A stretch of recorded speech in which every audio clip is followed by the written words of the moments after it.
ਮਨ ਬਾਂਛਤ ਸੁਖ ਪਾਏ ਕਨੇਰੇ, ਬਸੋ ਸਾਤ ਸੋ ਆਪਣੇ ਡੇਰੇ। ਸਤਨਾਮ ਕੋ ਜਾਪ ਜਪੀਜੈ, ਵਾਹਿਗੁਰੂ ਜੀ ਕਾ ਖਾਲਸਾ ਵਾਹਿਗੁਰੂ ਜੀ ਕੀ ਫਤਿਹ।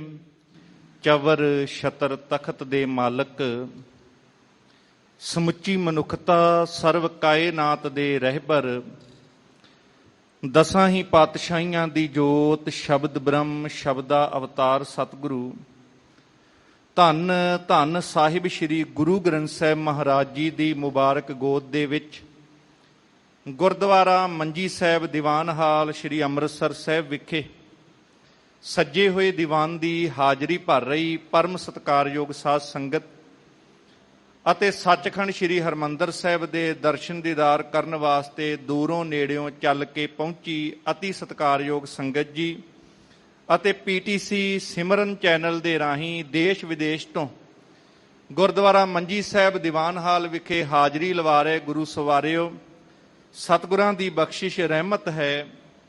ਜਿੱਥੇ ਗੁਰਦੁਆਰਾ ਮੰਜੀ ਸਾਹਿਬ ਦੀਵਾਨ ਹਾਲ ਵਿਖੇ ਧੰਨ ਸ੍ਰੀ ਗੁਰੂ ਰਾਮਦਾਸ ਪਾਤਸ਼ਾਹ ਜੀ ਦੇ ਸੱਚਖੰਡ ਦਰਬਾਰ ਦੀਆਂ ਹਾਜ਼ਰੀਆਂ, ਗੁਰੂ ਅਰਜਨ ਸਾਹਿਬ ਪਾਤਸ਼ਾਹ ਜੀ ਦੇ ਪਾਵਨ ਦਰਬਾਰ ਦੀਆਂ ਹਾਜ਼ਰੀਆਂ ਭਰਨ ਦਾ ਸੁਭਾਗ ਸਾਨੂੰ ਸਭਨਾਂ ਨੂੰ ਪ੍ਰਾਪਤ ਹੋਇਆ। ਰੋਜ਼ਾਨਾ ਲੜੀਵਾਰ ਰੂਪ ਦੇ ਵਿੱਚ ਇਸ ਪਾਵਨ ਅਸਥਾਨ ਤੋਂ ਗੁਰ ਇਤਿਹਾਸ ਦੀ ਕਥਾ ਆਪ ਜੀ ਸਰਵਣ ਕਰਦੇ ਹੋ। ਜੋ ਜਗਤ ਜਲੰਧੇ ਦੇ ਤਾਰਨਹਾਰ, ਜਾਹਰ ਪੀਰ ਜਗਤ ਗੁਰ ਬਾਬਾ, ਧੰਨ ਗੁਰੂ ਨਾਨਕ ਸਾਹਿਬ ਮਹਾਰਾਜ ਜਗਤ ਜਲੰਧੇ ਨੂੰ ਤਾਰਦੇ ਹੋਏ ਵੱਖ-ਵੱਖ ਦੇਸ਼ਾਂ ਦੇਸ਼ਾਂਤਰਾਂ ਵਿੱਚ ਭਰਮਣ ਕਰਦੇ ਹੋਏ ਵਿਚਰ ਰਹੇ ਨੇ। ਇਸ ਦੇ ਨਾਲ ਹੀ ਸੰਗਤ ਜੀ, ਅੱਜ ਦਾ ਜਿਹੜਾ ਖਾਸ ਦਿਹਾੜਾ, ਧੰਨ ਧੰਨ ਸਾਹਿਬ ਸ੍ਰੀ ਗੁਰੂ ਅੰਗਦ ਸਾਹਿਬ ਮਹਾਰਾਜ ਦੂਜੇ ਪਾਤਸ਼ਾਹ। ਇੱਕ ਵਾਰ ਸਾਰੇ ਪਿਆਰ ਦੇ ਨਾਲ ਆਖੋ, ਧੰਨ ਧੰਨ ਗੁਰੂ ਅੰਗਦ ਦੇਵ ਜੀ, ਧੰਨ ਧੰਨ ਗੁਰੂ ਅੰਗਦ ਦੇਵ ਜੀ। ਇਹ ਦੂਜੇ ਪਾਤਸ਼ਾਹ ਮਹਾਰਾਜ ਦਾ ਅੱਜ ਪਾਵਨ ਪ੍ਰਕਾਸ਼ ਦਿਹਾੜਾ ਵੀ ਹੈ। ਸੋ ਸ਼੍ਰੋਮਣੀ ਗੁਰਦੁਆਰਾ ਪ੍ਰਬੰਧਕ ਕਮੇਟੀ ਅਤੇ ਸੱਚਖੰਡ ਸ੍ਰੀ ਹਰਿਮੰਦਰ ਸਾਹਿਬ ਸ੍ਰੀ ਦਰਬਾਰ ਸਾਹਿਬ ਦੇ ਸਮੁੱਚੇ ਪ੍ਰਬੰਧ ਵੱਲੋਂ ਸਾਰੀਆਂ ਸੰਗਤਾਂ ਨੂੰ ਲੱਖ ਲੱਖ ਵਧਾਈਆਂ। ਜੋ ਧੰਨ ਗੁਰੂ ਅਰਜਨ ਸਾਹਿਬ ਪਾਤਸ਼ਾਹ ਮਹਾਰਾਜ ਜਿਨ੍ਹਾਂ ਨੇ ਸਾਡੇ ਤੇ ਬਖਸ਼ਿਸ਼ ਕੀਤੀ ਤੇ ਦੂਸਰੇ ਪਾਤਸ਼ਾਹ ਦੇ ਰੂਪ ਦੇ ਵਿੱਚ ਸਮੁੱਚਾ ਜਗਤ ਉਹਨਾਂ ਦੇ ਚਰਨਾਂ ਵਿੱਚ ਸੀਸ ਝੁਕਾਉਂਦਾ ਹੈ। ਸਨ 1504 ਅੱਜ ਦੇ ਹੀ ਦਿਹਾੜੇ ਮੱਤੇ ਦੀ ਸਰਾਂ, ਜਿਸ ਨੂੰ ਨਾਗੇ ਦੀ ਸਰਾਂ ਵੀ ਕਿਹਾ ਗਿਆ, ਸ਼੍ਰੀ ਮੁਕਤਸਰ ਸਾਹਿਬ ਦੇ ਨੇੜੇ ਉਹ ਪਾਵਨ ਸਥਾਨ ਜਿੱਥੇ ਭਾਈ ਫੇਰੂਮਲ ਜੀ ਦੇ ਗ੍ਰਹਿ ਮਾਤਾ ਦਇਆ ਕੌਰ ਜੀ ਦੀ ਕੁੱਖੋਂ ਜਿਸ ਬਾਲਕ ਦਾ ਆਗਮਨ ਹੋਇਆ ਤੇ ਮਾਂ-ਬਾਪ ਨੇ ਨਾਮ ਲਹਿਣਾ ਰੱਖਿਆ ਸੀ। ਪਰਿਵਾਰ ਜਿੱਥੇ ਸੌਦਾਗਰੀ ਕਰਦਾ ਹੈ, ਉੱਥੇ ਬਾਬਾ ਫੇਰੂਮਲ ਜੀ ਦੇਵੀ ਦੇ ਭਗਤ ਸਨ। ਸੋ ਸੁਭਾਵਕ ਹੈ, ਜਿਹੋ ਜਿਹਾ ਕਾਰਜ ਜਿਸ ਰਾਹ ਤੇ ਪਿਤਾ ਨੇ ਚੱਲਣਾ ਹੈ, ਪੁੱਤਰ ਨੇ ਉਸੇ ਰਾਹ ਤੇ ਤੁਰਨਾ ਹੈ। ਪਿਤਾ ਜੀ ਦੇ ਚਲਾਣੇ ਤੋਂ ਬਾਅਦ ਵਿੱਚ ਭਾਈ ਲਹਿਣਾ ਜੀ ਇਹ ਸਾਰੀ ਜ਼ਿੰਮੇਵਾਰੀ ਸੰਭਾਲਦੇ ਹੈ। ਫਿਰ ਸਨ 1504 ਤੋਂ ਲੈ ਕੇ 1532 ਤੱਕ ਲਗਭਗ 28 ਵਰ੍ਹਿਆਂ ਦਾ ਇਹ ਸਮਾਂ ਬਤੀਤ ਹੁੰਦਾ ਹੈ।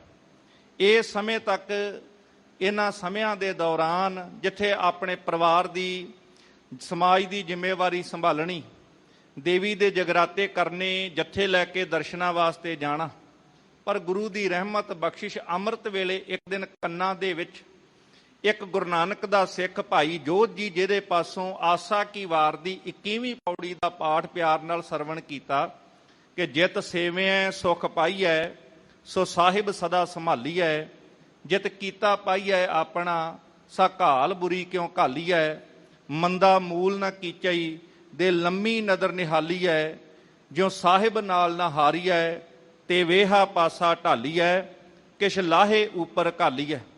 ਇਹ ਬਚਨ ਸੁਣਦਿਆਂ ਸਾਰ ਮਨ ਦੇ ਵਿੱਚ ਇੱਕ ਖਿੱਚ ਪੈਦਾ ਹੋਈ ਕਿ ਜੀਵਨ ਅਜਾਈਂ ਬਤੀਤ ਹੁੰਦਾ ਜਾ ਰਿਹਾ, ਉਸ ਲਾਹੇ ਵਾਲੇ ਦਾਤੇ ਨੂੰ ਜਾ ਕਰਕੇ ਮਿਲੀਏ। ਭਾਈ ਜੋਧ ਤੋਂ ਪੁੱਛਿਆ ਇਹ ਬਚਨ ਕਿਸ ਦੇ ਨੇ? ਉਹਨਾਂ ਦੱਸਿਆ ਇਹ ਗੁਰੂ ਨਾਨਕ ਸਾਹਿਬ ਦੇ ਬਚਨ ਉਚਾਰੇ ਨੇ, ਜਿਹੜੇ ਜਗਤ ਜਲੰਧੇ ਨੂੰ ਤਾਰਨ ਵਾਸਤੇ ਇਸ ਜਗਤ ਵਿੱਚ ਵਿਚਰ ਰਹੇ ਨੇ ਤੇ ਕਰਤਾਰਪੁਰ ਦੀ ਧਰਤੀ ਤੇ ਉਹਨਾਂ ਨੇ ਧਰਮਸ਼ਾਲਾ ਬਣਾਈ ਹੈ। ਇਹ ਮਨ ਵਿੱਚ ਖਿੱਚ ਪੈਦਾ ਹੋ ਗਈ ਕਿ ਕਿਵੇਂ ਨਾ ਕਿਵੇਂ ਜਾ ਕੇ ਉਸ ਦਾਤੇ ਨੂੰ ਮਿਲਾਂ। ਸੋ ਸਬੱਬ ਬਣਿਆ, ਜਿਵੇਂ ਦੇਵੀ ਭਗਤਾਂ ਦੇ ਜੱਥੇ ਨੂੰ ਲੈ ਕਰਕੇ ਚੱਲੇ ਨੇ, ਪਰ ਰਸਤੇ ਵਿੱਚ ਸਾਥ ਨੂੰ ਇਹ ਕਹਿ ਕੇ ਕਿ ਮੈਂ ਲਾਗੇ ਕਰਤਾਰਪੁਰ ਧਰਮਸ਼ਾਲਾ ਹੈ, ਮੈਂ ਹੋ ਕਰਕੇ ਤੇ ਵਾਪਸ ਤੁਹਾਨੂੰ ਆ ਕੇ ਮਿਲਦਾ। ਇਹ ਕਹਿ ਕੇ ਚਾਲੇ ਤੇ ਪਾਏ ਤੇ ਕਰਤਾਰਪੁਰ ਧਰਮਸ਼ਾਲਾ ਤੋਂ ਬਾਹਰ ਭਾਵ ਇੱਥੇ ਬਾਰ-ਬਾਰ ਖੇਤਾਂ ਦੇ ਵਿੱਚ ਇੱਕ ਕੰਮ ਕਰਨ ਵਾਲੇ ਕਿਸਾਨ ਨੂੰ ਪੁੱਛਿਆ ਕਿ ਮੈਂ ਬਾਬੇ ਨਾਨਕ ਦੀ ਧਰਮਸ਼ਾਲਾ ਜਾਣਾ ਹੈ। ਤੇ ਜਦੋਂ ਇਹ ਸ਼ਬਦ ਉਸ ਕਿਸਾਨ ਨੂੰ, ਉਸ ਬਜ਼ੁਰਗ ਨੂੰ ਪੁੱਛੇ ਨੇ, ਅੱਗੋਂ ਉਹਨਾਂ ਕਿਹਾ ਚੱਲ ਭਾਈ ਪੁਰਖਾ ਮੈਂ ਹੀ ਤੈਨੂੰ ਉਸ ਧਰਮਸ਼ਾਲਾ ਤੱਕ ਲੈ ਚੱਲਦਾ। ਆਪ ਭਾਈ ਲਹਿਣਾ ਜੀ ਘੋੜੀ ਤੇ ਸਵਾਰ ਤੇ ਅੱਗੇ ਉਹ ਬਜ਼ੁਰਗ ਕਿਸਾਨ ਜਿਹਦੇ ਕੋਲ ਪੁੱਛਿਆ ਸੀਗਾ ਕਿ ਮੈਂ ਗੁਰੂ ਨਾਨਕ ਸਾਹਿਬ ਦੀ ਧਰਮਸ਼ਾਲਾ ਜਾਣਾ ਹੈ, ਉਹ ਘੋੜੀ ਦੀ ਵਾਗ ਪਕੜ ਕੇ ਕਰਤਾਰ ਦੀਆਂ ਗੱਲਾਂ, ਨਿਰੰਕਾਰ ਦੀਆਂ ਬਾਤਾਂ ਕਰਦੇ ਕਰਦੇ ਅੱਗੇ ਚੱਲਦੇ ਨੇ।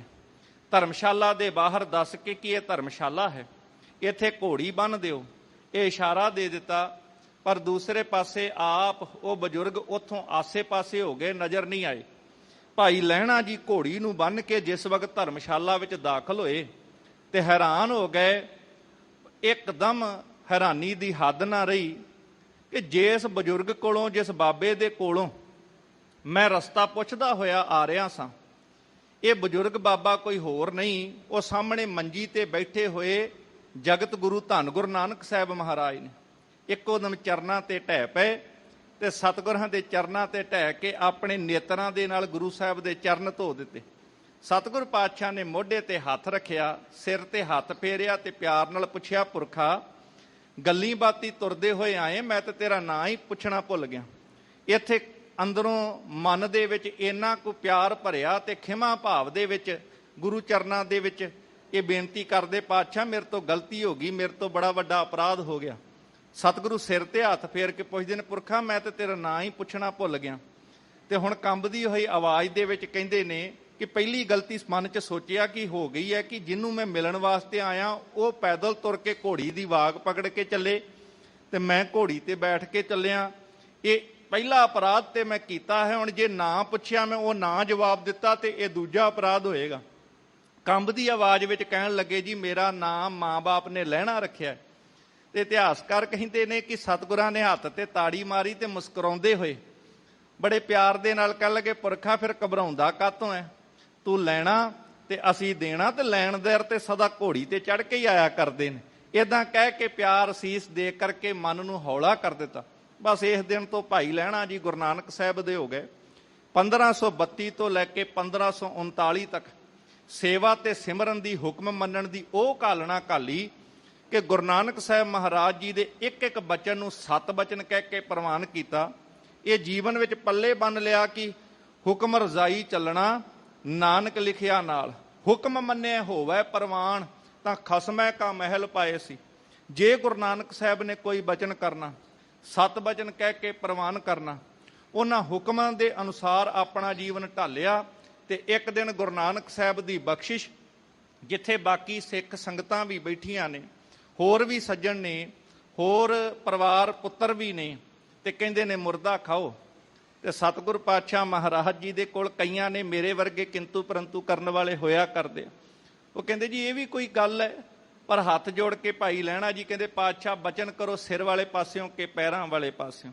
ਵੱਖਰੀ ਗੱਲ ਇਤਿਹਾਸ ਕਹਿੰਦਾ ਜੀ ਜਦੋਂ ਚਾਦਰ ਚੁੱਕੀ ਤੇ ਦੇਗ ਸੀ, ਪਰ ਗੱਲ ਇੰਨੀ ਸੀ ਕਿ ਗੁਰੂ ਨਾਨਕ ਦੇ ਇੱਕ ਇੱਕ ਬਚਨ ਨੂੰ ਸੀਸ ਝੁਕਾ ਕੇ ਜਿਨ੍ਹਾਂ ਪ੍ਰਵਾਨ ਕੀਤਾ ਤੇ ਆਖਰਕਾਰ ਲਹਿਣੇ ਸੇ ਅੰਗਦ ਬਣਾ, ਅੰਗਦ ਸੇ ਅੱਲਾ ਕਰ ਦਿਆ। ਅੱਜ ਉਸ ਪਾਤਸ਼ਾਹ ਧੰਨ ਧੰਨ ਸ੍ਰੀ ਗੁਰੂ ਅੰਗਦ ਸਾਹਿਬ ਮਹਾਰਾਜ ਜੀ ਦਾ ਪ੍ਰਕਾਸ਼ ਦਿਹਾੜਾ ਸਮੁੱਚਾ ਸੰਸਾਰ ਮਨਾ ਰਿਹਾ। ਦੂਸਰਾ, ਜੋ ਗੁਰੂ ਨਾਨਕ ਸਾਹਿਬ ਨੇ ਸਮੁੱਚੀ ਮਨੁੱਖਤਾ ਤੇ ਪਰਉਪਕਾਰ ਕੀਤਾ ਤੇ ਸ਼ਬਦ ਗੁਰੂ ਦੇ ਲੜ ਲਾਇਆ, ਸ਼ਬਦ ਗੁਰੂ ਦੇ ਨਾਲ ਜੋੜਿਆ, ਉੱਥੇ ਇਹ ਸ਼ਬਦ ਨਾਲ ਮਨੁੱਖਤਾ ਜੁੜ ਸਕੇ। ਇਸ ਵਾਸਤੇ ਸਭ ਤੋਂ ਵੱਡਾ ਇਹ ਉਪਰਾਲਾ ਗੁਰੂ ਅੰਗਦ ਸਾਹਿਬ ਮਹਾਰਾਜ ਨੇ ਕੀਤਾ ਕਿ ਗੁਰਮੁਖੀ ਬਾਲ ਬੋਧ ਛਪਾ ਕੇ, ਜਿਹੜੀ ਗੁਰਮੁਖੀ ਹੈ ਇਸ ਭਾਸ਼ਾ ਦੇ ਨਾਲ ਬੱਚਿਆਂ ਨੂੰ ਜੋੜਿਆ।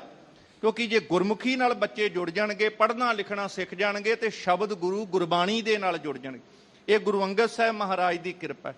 ਦੂਸਰਾ, ਜੋ ਗੁਰੂ ਕੀ ਗੋਦ ਵਿੱਚ ਬੈਠ ਕੇ ਆਪ ਜੀ ਪਿਆਰ ਨਾਲ ਇਤਿਹਾਸ ਸਰਵਣ ਕਰ ਰਹੇ ਹੋ, ਗੁਰੂ ਕੇ ਇਤਿਹਾਸ ਨੂੰ ਲਿਖਣ ਤੇ ਸੰਭਾਲਣ ਦਾ ਸਭ ਤੋਂ ਵੱਡਾ ਕਾਰਜ ਵੀ ਗੁਰੂ ਅੰਗਦ ਸਾਹਿਬ ਮਹਾਰਾਜ ਜੀ ਨੇ ਆਪ ਕਿਰਪਾ ਕਰਕੇ ਕੀਤਾ। ਜੋ ਇਹ ਇਤਿਹਾਸ ਕਵੀ ਸੰਤੋਖ ਸਿੰਘ ਜੀ ਨੇ ਲਿਖਿਆ, ਇਹਦਾ ਵੀ ਮਜ਼ਮੂਨ ਉਹਨਾਂ ਨੇ ਲਿਆ ਹੈ ਕਿ ਭਾਈ ਬਾਲੇ ਦੇ ਰਾਹੀਂ ਗੁਰੂ ਅੰਗਦ ਸਾਹਿਬ ਮਹਾਰਾਜ ਜੀ ਨੇ ਸਾਰਾ ਇਤਿਹਾਸ ਲਿਖਾਇਆ ਤੇ ਇਤਿਹਾਸ ਲਿਖਾਉਣ ਦੀ ਸੇਵਾ ਕਰਕੇ ਇਹ ਵੀ ਇਤਿਹਾਸ ਨੂੰ ਸਾਂਭਣ ਦਾ ਕਾਰਜ ਗੁਰੂ ਅੰਗਦ ਸਾਹਿਬ ਮਹਾਰਾਜ ਨੇ ਕੀਤਾ। ਫਿਰ ਲੰਗਰ ਦੀ ਜ਼ਿੰਮੇਵਾਰੀ ਬੀਬੀ ਖੀਵੀ ਜੀ, ਧੰਨ ਧੰਨ ਮਾਤਾ ਖੀਵੀ ਜੀ ਨੂੰ ਦੇਖ ਕਰਕੇ ਜਿੱਥੇ ਸੁੰਦਰ ਲੰਗਰ ਤਿਆਰ ਕਰਦੇ, ਉੱਥੇ ਕੇਵਲ ਲੰਗਰ ਛਕਣ ਤੱਕ ਹੀ ਸੀਮਤ ਸਿੱਖ ਨਾ ਰਹਿ ਜਾਏ, ਉੱਥੇ ਕਸਰਤਾਂ ਹੁੰਦੀਆਂ, ਘੋਲ ਘੁਲੇ ਜਾਂਦੇ।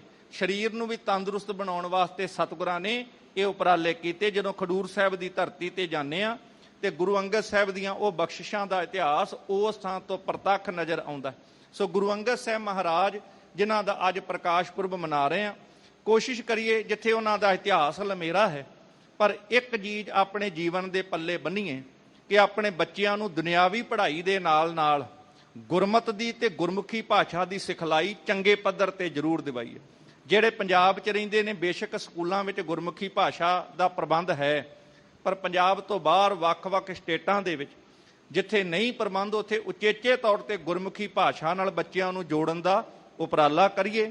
ਜਿੱਥੇ ਗੁਰਮੁਖੀ ਨਾਲ ਜੋੜਨਾ ਹੈ, ਸ਼ਬਦ ਗੁਰੂ ਦੇ ਨਾਲ ਜੋੜਨਾ ਹੈ, ਆਪਣੇ ਇਤਿਹਾਸ ਨਾਲ ਵੀ ਬੱਚਿਆਂ ਨੂੰ ਜੋੜਨ ਦਾ ਉਪਰਾਲਾ ਕਰੀਏ। ਇਹ ਗੁਰੂ ਅੰਗਦ ਸਾਹਿਬ ਦੇ ਪ੍ਰਕਾਸ਼ ਪੁਰਬ ਤੇ ਇਸ ਪਾਸੇ ਵੱਲ ਅਸੀਂ ਸਾਰੇ ਰਲ ਕੇ ਕਦਮ ਵਧਾਈਏ। ਸੋ ਇੱਕ ਵਾਰ ਫੇਰ ਤੋਂ ਸਾਰੀਆਂ ਸੰਗਤਾਂ ਨੂੰ ਧੰਨ ਸ਼੍ਰੀ ਗੁਰੂ ਅੰਗਦ ਦੇਵ ਮਹਾਰਾਜ ਜੀ ਦੇ ਪਾਵਨ ਪ੍ਰਕਾਸ਼ ਪੁਰਬ ਦੀਆਂ ਲੱਖ ਲੱਖ ਵਧਾਈਆਂ।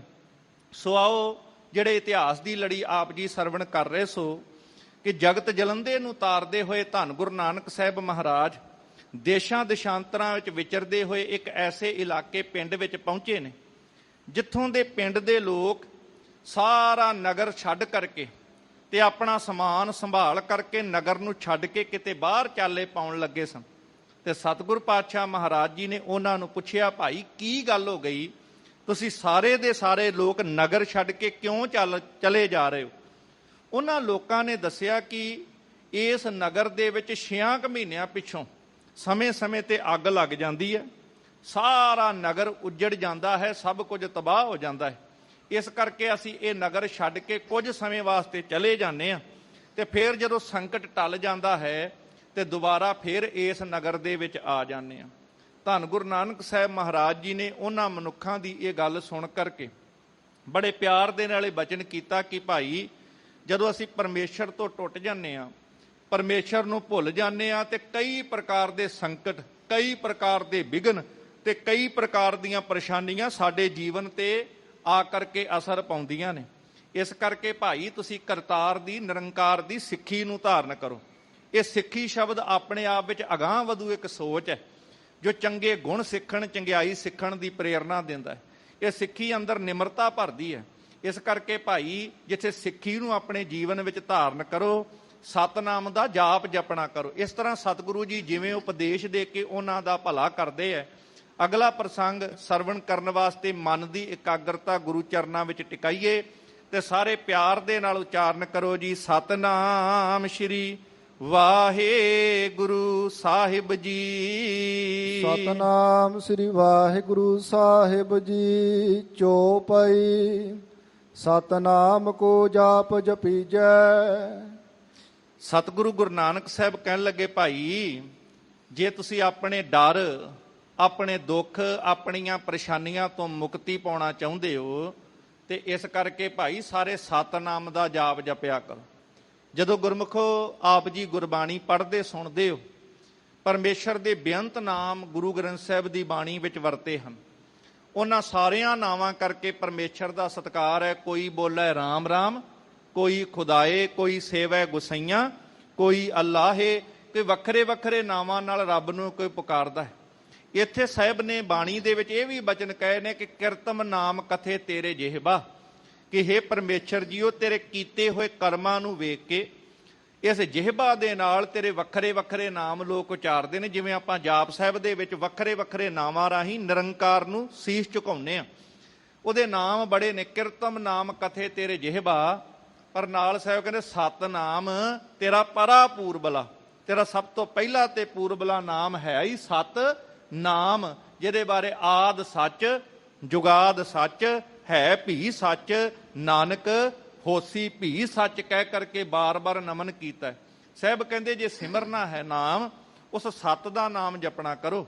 ਸਤਨਾਮ ਦਾ ਜਾਪ ਜਪੋਗੇ, ਤੇ ਸਾਰੇ ਤੁਹਾਡੇ ਦੁੱਖ ਦਰਦ ਸੰਕਟ ਖਤਮ ਹੋ ਜਾਣਗੇ। ਉਰ ਤੇ ਡਰ ਕਉ ਦੂਰ ਕਰੀਜੈ। ਜਿਉਂ-ਜਿਉਂ ਸਤਨਾਮ ਦਾ ਜਾਪ ਜਪੋਗੇ ਤੁਹਾਡੇ ਹਿਰਦੇ ਚੋਂ ਸਾਰੇ ਡਰ ਖਤਮ ਹੋ ਜਾਣਗੇ। ਮਨ ਬਾਂਛਤ ਸੁਖ ਪਾਏ ਕਨੇਰੇ। ਇਹ ਨਾਮ ਦੀ ਬਖਸ਼ਿਸ਼ ਹੈ। ਜਿਉਂ-ਜਿਉਂ ਕੋਈ ਪਰਮੇਸ਼ਰ ਦੇ ਸਤ ਦੇ ਨਾਮ ਨੂੰ ਜਪਦਾ ਹੈ, ਸਤਨਾਮ ਜਪਦਾ ਹੈ, ਉਹਨੂੰ ਮਨ ਇੱਛਤ ਫਲ ਸੁਖ ਜਿਹੜੇ ਨੇ ਪ੍ਰਾਪਤ ਹੁੰਦੇ ਹਨ।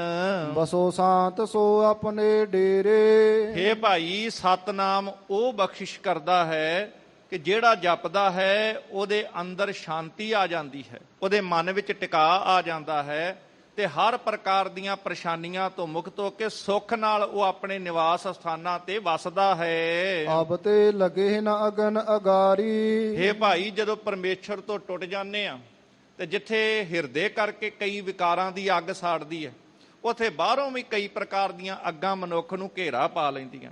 ਇਸ ਕਰਕੇ ਜੇ ਨਾਮ ਨਾਲ ਜੁੜੋਗੇ, ਸਿੱਖੀ ਨੂੰ ਮਨ ਵਿੱਚ ਟਿਕਾਓਗੇ ਤੇ ਫਿਰ ਕਿਸੇ ਪ੍ਰਕਾਰ ਦੀ ਅੱਗ ਤੁਹਾਨੂੰ ਸਾੜ ਨਹੀਂ ਸਕੇਗੀ। ਭਾਵ ਇਹ ਜਿਹੜਾ ਨਾਮ ਰੂਪੀ ਬਖਸ਼ਿਸ਼ ਤੁਹਾਨੂੰ ਮਿਲੇਗੀ, ਇਸ ਕਰਕੇ ਅੱਗ ਤੇ ਵੀ ਜਿੱਤ ਪ੍ਰਾਪਤ ਕਰ ਸਕਦੇ ਹੋ। ਇਹ ਅੱਗ ਦੇ ਪ੍ਰਭਾਵਾਂ ਤੋਂ ਵੀ ਮੁਕਤ ਕਰਦੀ ਹੈ। ਧਰਮਸਾਲ ਸੁਠ ਰਚੋ ਸਵਾਰੀ। ਤੇ ਸਤਨਾਮ ਦਾ ਸਿਮਰਨ ਕਰਨ ਵਾਸਤੇ, ਉਹਦੇ ਨਾਲ ਜੁੜਨ ਵਾਸਤੇ ਤੇ ਉਹਦੀ ਮਹਿਮਾ ਨਾਲ ਸਾਂਝ ਪਾਉਣ ਵਾਸਤੇ ਭਾਈ ਇਸ ਨਗਰ ਵਿੱਚ ਇੱਕ ਸੁੰਦਰ ਧਰਮਸ਼ਾਲਾ ਜਿਹੜੀ ਹੈ ਉਹ ਤਿਆਰ ਕਰਵਾਉਣੀ ਕਰੋ। ਸੰਤ ਅਤਿਥੀ ਕੀ ਕੀਜੈ ਸੇਵਾ। ਕੋਈ ਗੁਰਮੁਖ, ਕੋਈ ਸੰਤ, ਕੋਈ ਭਗਤ, ਕੋਈ ਵੀ ਮਹਿਮਾਨ ਆ ਜਾਏ ਤੇ ਜਿਹੜੇ ਇਸ ਨਗਰ ਦੇ ਵਿੱਚ ਆਉਣ ਵਾਲੇ ਸੰਤ ਸਾਧੂ ਭਗਤ ਨੇ ਉਹਨਾਂ ਦੀ ਪ੍ਰੇਮ ਨਾਲ ਸੇਵਾ ਕਰਿਆ ਕਰੋ। ਮਹਿਮਾ ਕੀਰਤ ਕੋ ਲਖ ਭੇਵਾ।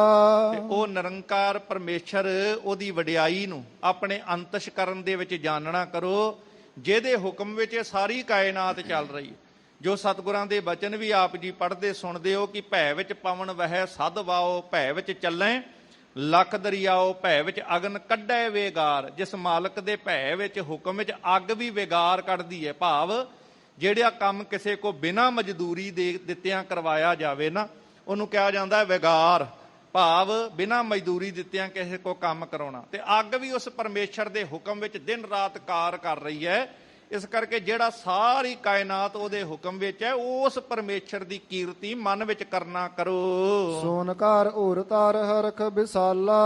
ਇਹ ਬਚਨ ਸੁਣ ਕਰਕੇ ਸਾਰੇ ਨਗਰ ਦੇ ਲੋਕ ਬੜੇ ਪ੍ਰਸੰਨ ਹੋਏ।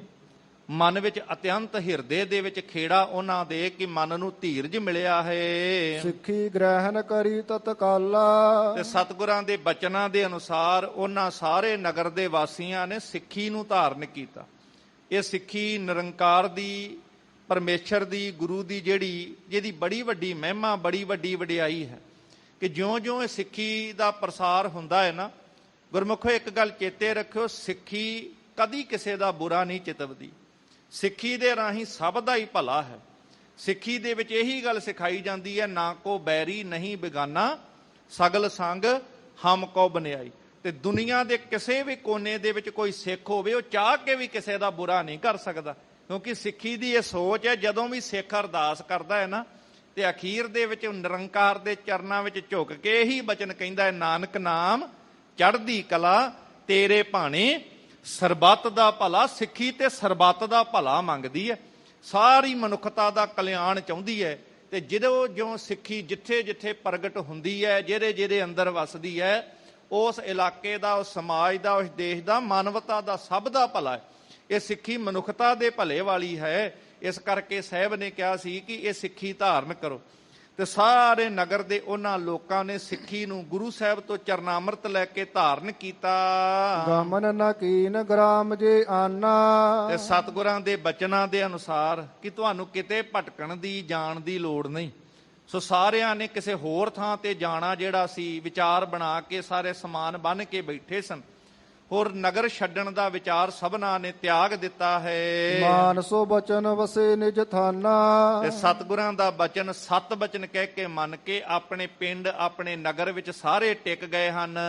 ਦੋਹਰਾ ਸਭ ਸੰਭਾਰ ਕੈ, ਸ਼੍ਰੀ ਨਾਨਕ ਟਿਗ ਆਨ। ਹੁਣ ਜਿਨ੍ਹਾਂ ਨੇ ਸਾਰਾ ਸਮਾਨ ਬੰਨਿਆ ਸੀ, ਗੁਰੂ ਨਾਨਕ ਸਾਹਿਬ ਦੇ ਬਚਨਾਂ ਦੇ ਅਨੁਸਾਰ ਗੁਰੂ ਨਾਨਕ ਸਾਹਿਬ ਦੇ ਚਰਨਾਂ ਤੇ ਹੀ ਹੁਣ ਸਾਰੇ ਸਤ ਬਚਨ ਕਹਿ ਕੇ ਸੀਸ ਝੁਕਾ ਕੇ ਉੱਥੇ ਹਾਜ਼ਰ ਹੋ ਜਾਂਦੇ ਨੇ। ਤੇ ਗੁਰੂ ਨਾਨਕ ਸਾਹਿਬ ਦੇ ਚਰਨਾਂ 'ਚ ਸਾਰੀ ਸੰਗਤ ਜੁੜ ਜਾਂਦੀ ਹੈ। ਰਾਖੀ ਡਰ ਕਰ ਅਗਨ ਤੇ ਉਰ ਸੰਦੇਹ ਕੋ ਮਾਨ।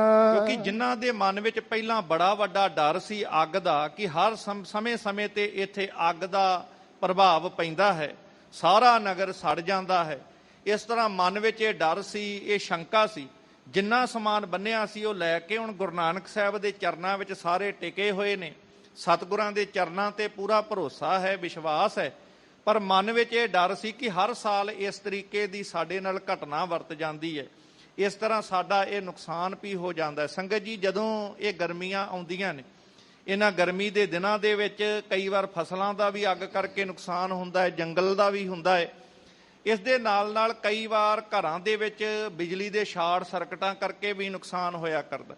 ਇਹ ਬੇਨਤੀ ਸ੍ਰੀ ਅਕਾਲ ਤਖਤ ਸਾਹਿਬ ਵੱਲੋਂ ਤੇ ਸ਼੍ਰੋਮਣੀ ਗੁਰਦੁਆਰਾ ਪ੍ਰਬੰਧਕ ਕਮੇਟੀ ਵੱਲੋਂ ਸਮੇਂ-ਸਮੇਂ ਤੇ ਸੰਗਤਾਂ ਨੂੰ ਕੀਤੀ ਜਾਂਦੀ ਰਹੀ ਹੈ, ਤੇ ਇਹ ਬੇਨਤੀ ਫੇਰ ਦੁਹਰਾ ਦਿੱਤੀ ਜਾਵੇ ਕਿ ਜਿੱਥੇ ਵੀ ਆਪਾਂ ਗੁਰੂ ਕੇ ਸਥਾਨ ਬਣਾਉਂਦੇ ਆ, ਗੁਰਦੁਆਰਾ ਸਾਹਿਬ ਦਾ ਨਿਰਮਾਣ ਕਰਦੇ ਆ, ਮਹਾਰਾਜ ਦਾ ਪ੍ਰਕਾਸ਼ ਕਰਦੇ ਆ, ਸੁਖਾਸਨ ਸਥਾਨ ਬਣਾਉਂਦੇ ਆ, ਸ਼੍ਰੀ ਅਕਾਲ ਤਖਤ ਸਾਹਿਬ ਤੋਂ ਸਿੰਘ ਸਾਹਿਬ ਵੱਲੋਂ, ਸ਼੍ਰੋਮਣੀ ਗੁਰਦੁਆਰਾ ਪ੍ਰਬੰਧਕ ਕਮੇਟੀ ਦੇ ਸਮੁੱਚੇ ਪ੍ਰਬੰਧ ਵੱਲੋਂ, ਪ੍ਰਚਾਰਕ ਸਾਹਿਬਾਨ ਵੱਲੋਂ ਥਾਂ-ਥਾਂ ਤੇ ਜਾ ਕੇ ਬੇਨਤੀਆਂ ਕੀਤੀਆਂ ਵੀ ਜਾਂਦੀਆਂ ਨੇ ਭਾਈ, ਕਿ ਜੇ ਤੁਸੀਂ ਪਹਿਲਾਂ ਤੇ ਬਿਜਲੀ ਦੇ ਪ੍ਰਬੰਧ ਸੋਹਣੇ ਕਰੋ ਚੰਗੇ, ਤੇ ਜੇ ਗੁਰਦੁਆਰਾ ਸਾਹਿਬ ਤੋਂ ਬਾਹਰ ਵਾਲੇ ਪਾਸੇ ਜਿਹੜਾ ਮੇਨ ਸਵਿਚ ਲਾਓ, ਇੱਕੇ ਵਾਰੀ ਸਾਰਾ ਬਿਜਲੀ ਦਾ ਜਿੰਨਾ ਵੀ ਪ੍ਰਬੰਧ ਹੈ ਉੱਥੋਂ ਬੰਦ ਕੀਤਾ ਜਾ ਸਕੇ, ਚਲਾਇਆ ਜਾ ਸਕੇ।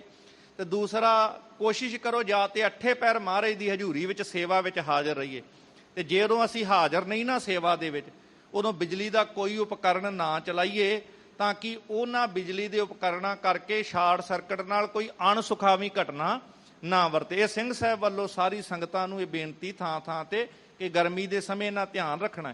ਇਹ ਵੀ ਮੱਤ ਸਾਨੂੰ ਗੁਰੂ ਕੋਲੋਂ ਹੀ ਮਿਲਦੀ ਹੈ, ਜੋ ਉਦੋਂ ਬਿਜਲੀ ਦੇ ਉਪਕਰਨ ਨਹੀਂ ਸਨ, ਇਹ ਹੌਲੀ-ਹੌਲੀ ਆਏ ਨੇ, ਸੁੱਖ ਦੇ ਸਾਧਨ ਨੇ, ਅਸੀਂ ਆਲਸੀ ਹੋ ਗਏ ਹਾਂ, ਇੱਧਰ ਧਿਆਨ ਨਹੀਂ ਰੱਖਦੇ ਤੇ ਕਈ ਅਣਸੁਖਾਵੀਆਂ ਘਟਨਾਵਾਂ ਵਰਤਦੀਆਂ ਨੇ। ਇਸ ਕਰਕੇ ਆਪਣੀ ਹਾਜ਼ਰੀ ਦੇ ਵਿੱਚ ਹੀ ਇਹ ਬਿਜਲੀ ਦੇ ਉਪਕਰਨ ਚਲਾਉਣੇ, ਜਾਂ ਤੇ ਅੱਠੇ ਪੈਰ ਹਾਜ਼ਰ ਰਹੀਏ ਮਹਾਰਾਜ ਦੀ ਸੇਵਾ ਵਿੱਚ, ਤੇ ਜੇ ਨਹੀਂ ਸੇਵਾ ਵਿੱਚ ਹਾਜ਼ਰ ਰਹਿ ਸਕਦੇ ਤੇ ਜਦੋਂ ਗੈਰ ਹਾਜ਼ਰ ਹੋਈਏ ਉਦੋਂ ਬਿਜਲੀ ਦੇ ਉਪਕਰਨ ਜ਼ਰੂਰ ਬੰਦ ਕਰ ਦਿਆ ਕਰੀਏ। ਇਸ ਚੀਜ਼ ਦਾ ਵੀ ਸਾਰਿਆਂ ਨੇ ਧਿਆਨ ਰੱਖਣਾ ਹੈ। ਇਹ ਜਥੇਦਾਰ ਸ੍ਰੀ ਅਕਾਲ ਤਖਤ ਸਾਹਿਬ ਵੱਲੋਂ ਇਹ ਉਚੇਚੇ ਤੌਰ ਤੇ ਸੰਗਤਾਂ ਨੂੰ ਅਪੀਲ ਕੀਤੀ ਗਈ ਹੈ, ਬੇਨਤੀ ਕੀਤੀ ਗਈ ਹੈ, ਨਾ ਗਰਮੀ ਦੇ ਦਿਨਾਂ 'ਚ ਇਹਦਾ ਧਿਆਨ ਰੱਖਣਾ ਹੈ।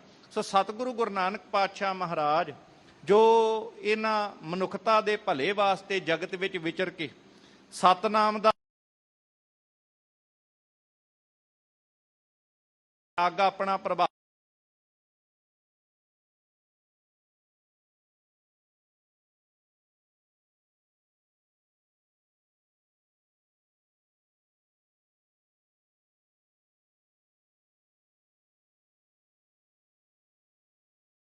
ਇਸਤਰੀ ਮਰਦ ਜਿੰਨੇ ਹਨ ਉਹ ਗੁਰੂ ਨਾਨਕ ਸਾਹਿਬ ਦੇ ਚਰਨਾਂ ਦੇ ਵਿੱਚ ਬੈਠੇ ਹੋਏ ਹਨ। ਨਾਮ ਜਪੋ ਐਸੇ ਉਪਦੇਸ਼ੇ।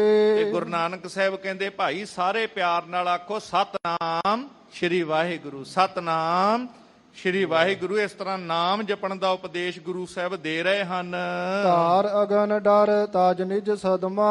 ਤੇ ਅੱਗ ਦੇ ਡਰ ਤੋਂ ਸਾਰਿਆਂ ਨੇ ਆਪਣਾ ਘਰ ਹੁਣ ਛੱਡਿਆ ਹੋਇਆ ਏ, ਤੇ ਜਿੱਥੇ ਗੁਰੂ ਸਾਹਿਬ ਬੈਠੇ ਨੇ ਸਤਿਗੁਰਾਂ ਦੇ ਚਰਨਾਂ ਵਿੱਚ ਸਾਰੇ ਪਿੰਡ ਦੇ ਵਾਸੀ, ਨਗਰ ਵਾਸੀ ਇਕੱਠੇ ਹੋਏ ਹਨ। ਹੋਵੇ ਨਿਕਟ ਸ੍ਰੀ ਗੁਰਪਦ ਪਦਮਾ। ਗੁਰੂ ਸਾਹਿਬ ਦੇ ਚਰਨ ਕਮਲ ਜਿਨ੍ਹਾਂ ਤੋਂ ਸਾਰੀ ਮਨੁੱਖਤਾ ਕੁਰਬਾਨ ਜਾਂਦੀ ਹੈ, ਉਹਨਾਂ ਪਾਵਨ ਚਰਨਾਂ ਕਮਲਾਂ ਦੇ ਵਿੱਚ ਸਾਰੇ ਲੋਕ ਨੇੜੇ ਹੋ ਕਰਕੇ ਬੈਠੇ ਹੋਏ ਹਨ। ਸਭ ਇੱਕ ਦੈਂਤ ਰੂਪ ਵਿਕਰਾਰਾ।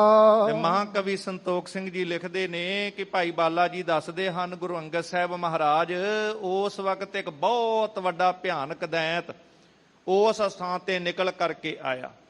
ਇਹ ਦੈਂਤ ਸ਼ਬਦ ਦੇ ਬਾਰੇ ਦੇ ਵਿੱਚ ਇਹ ਵੱਖ-ਵੱਖ ਵਿਦਵਾਨਾਂ ਦੇ ਵੱਖਰੇ ਰਹੇ ਹਨ, ਪਰ ਇਹ ਗੁਰੂ ਸਾਹਿਬ ਨੇ ਵੀ ਜਿੱਥੇ ਜ਼ਿਕਰ ਕੀਤਾ ਹੈ ਕਿ ਜਿੱਥੇ ਦੇਵ ਨੇ, ਦਾਨਵ ਨੇ, ਇਹ ਵੱਖ-ਵੱਖ ਬਿਰਤੀਆਂ ਵੀ ਹਨ।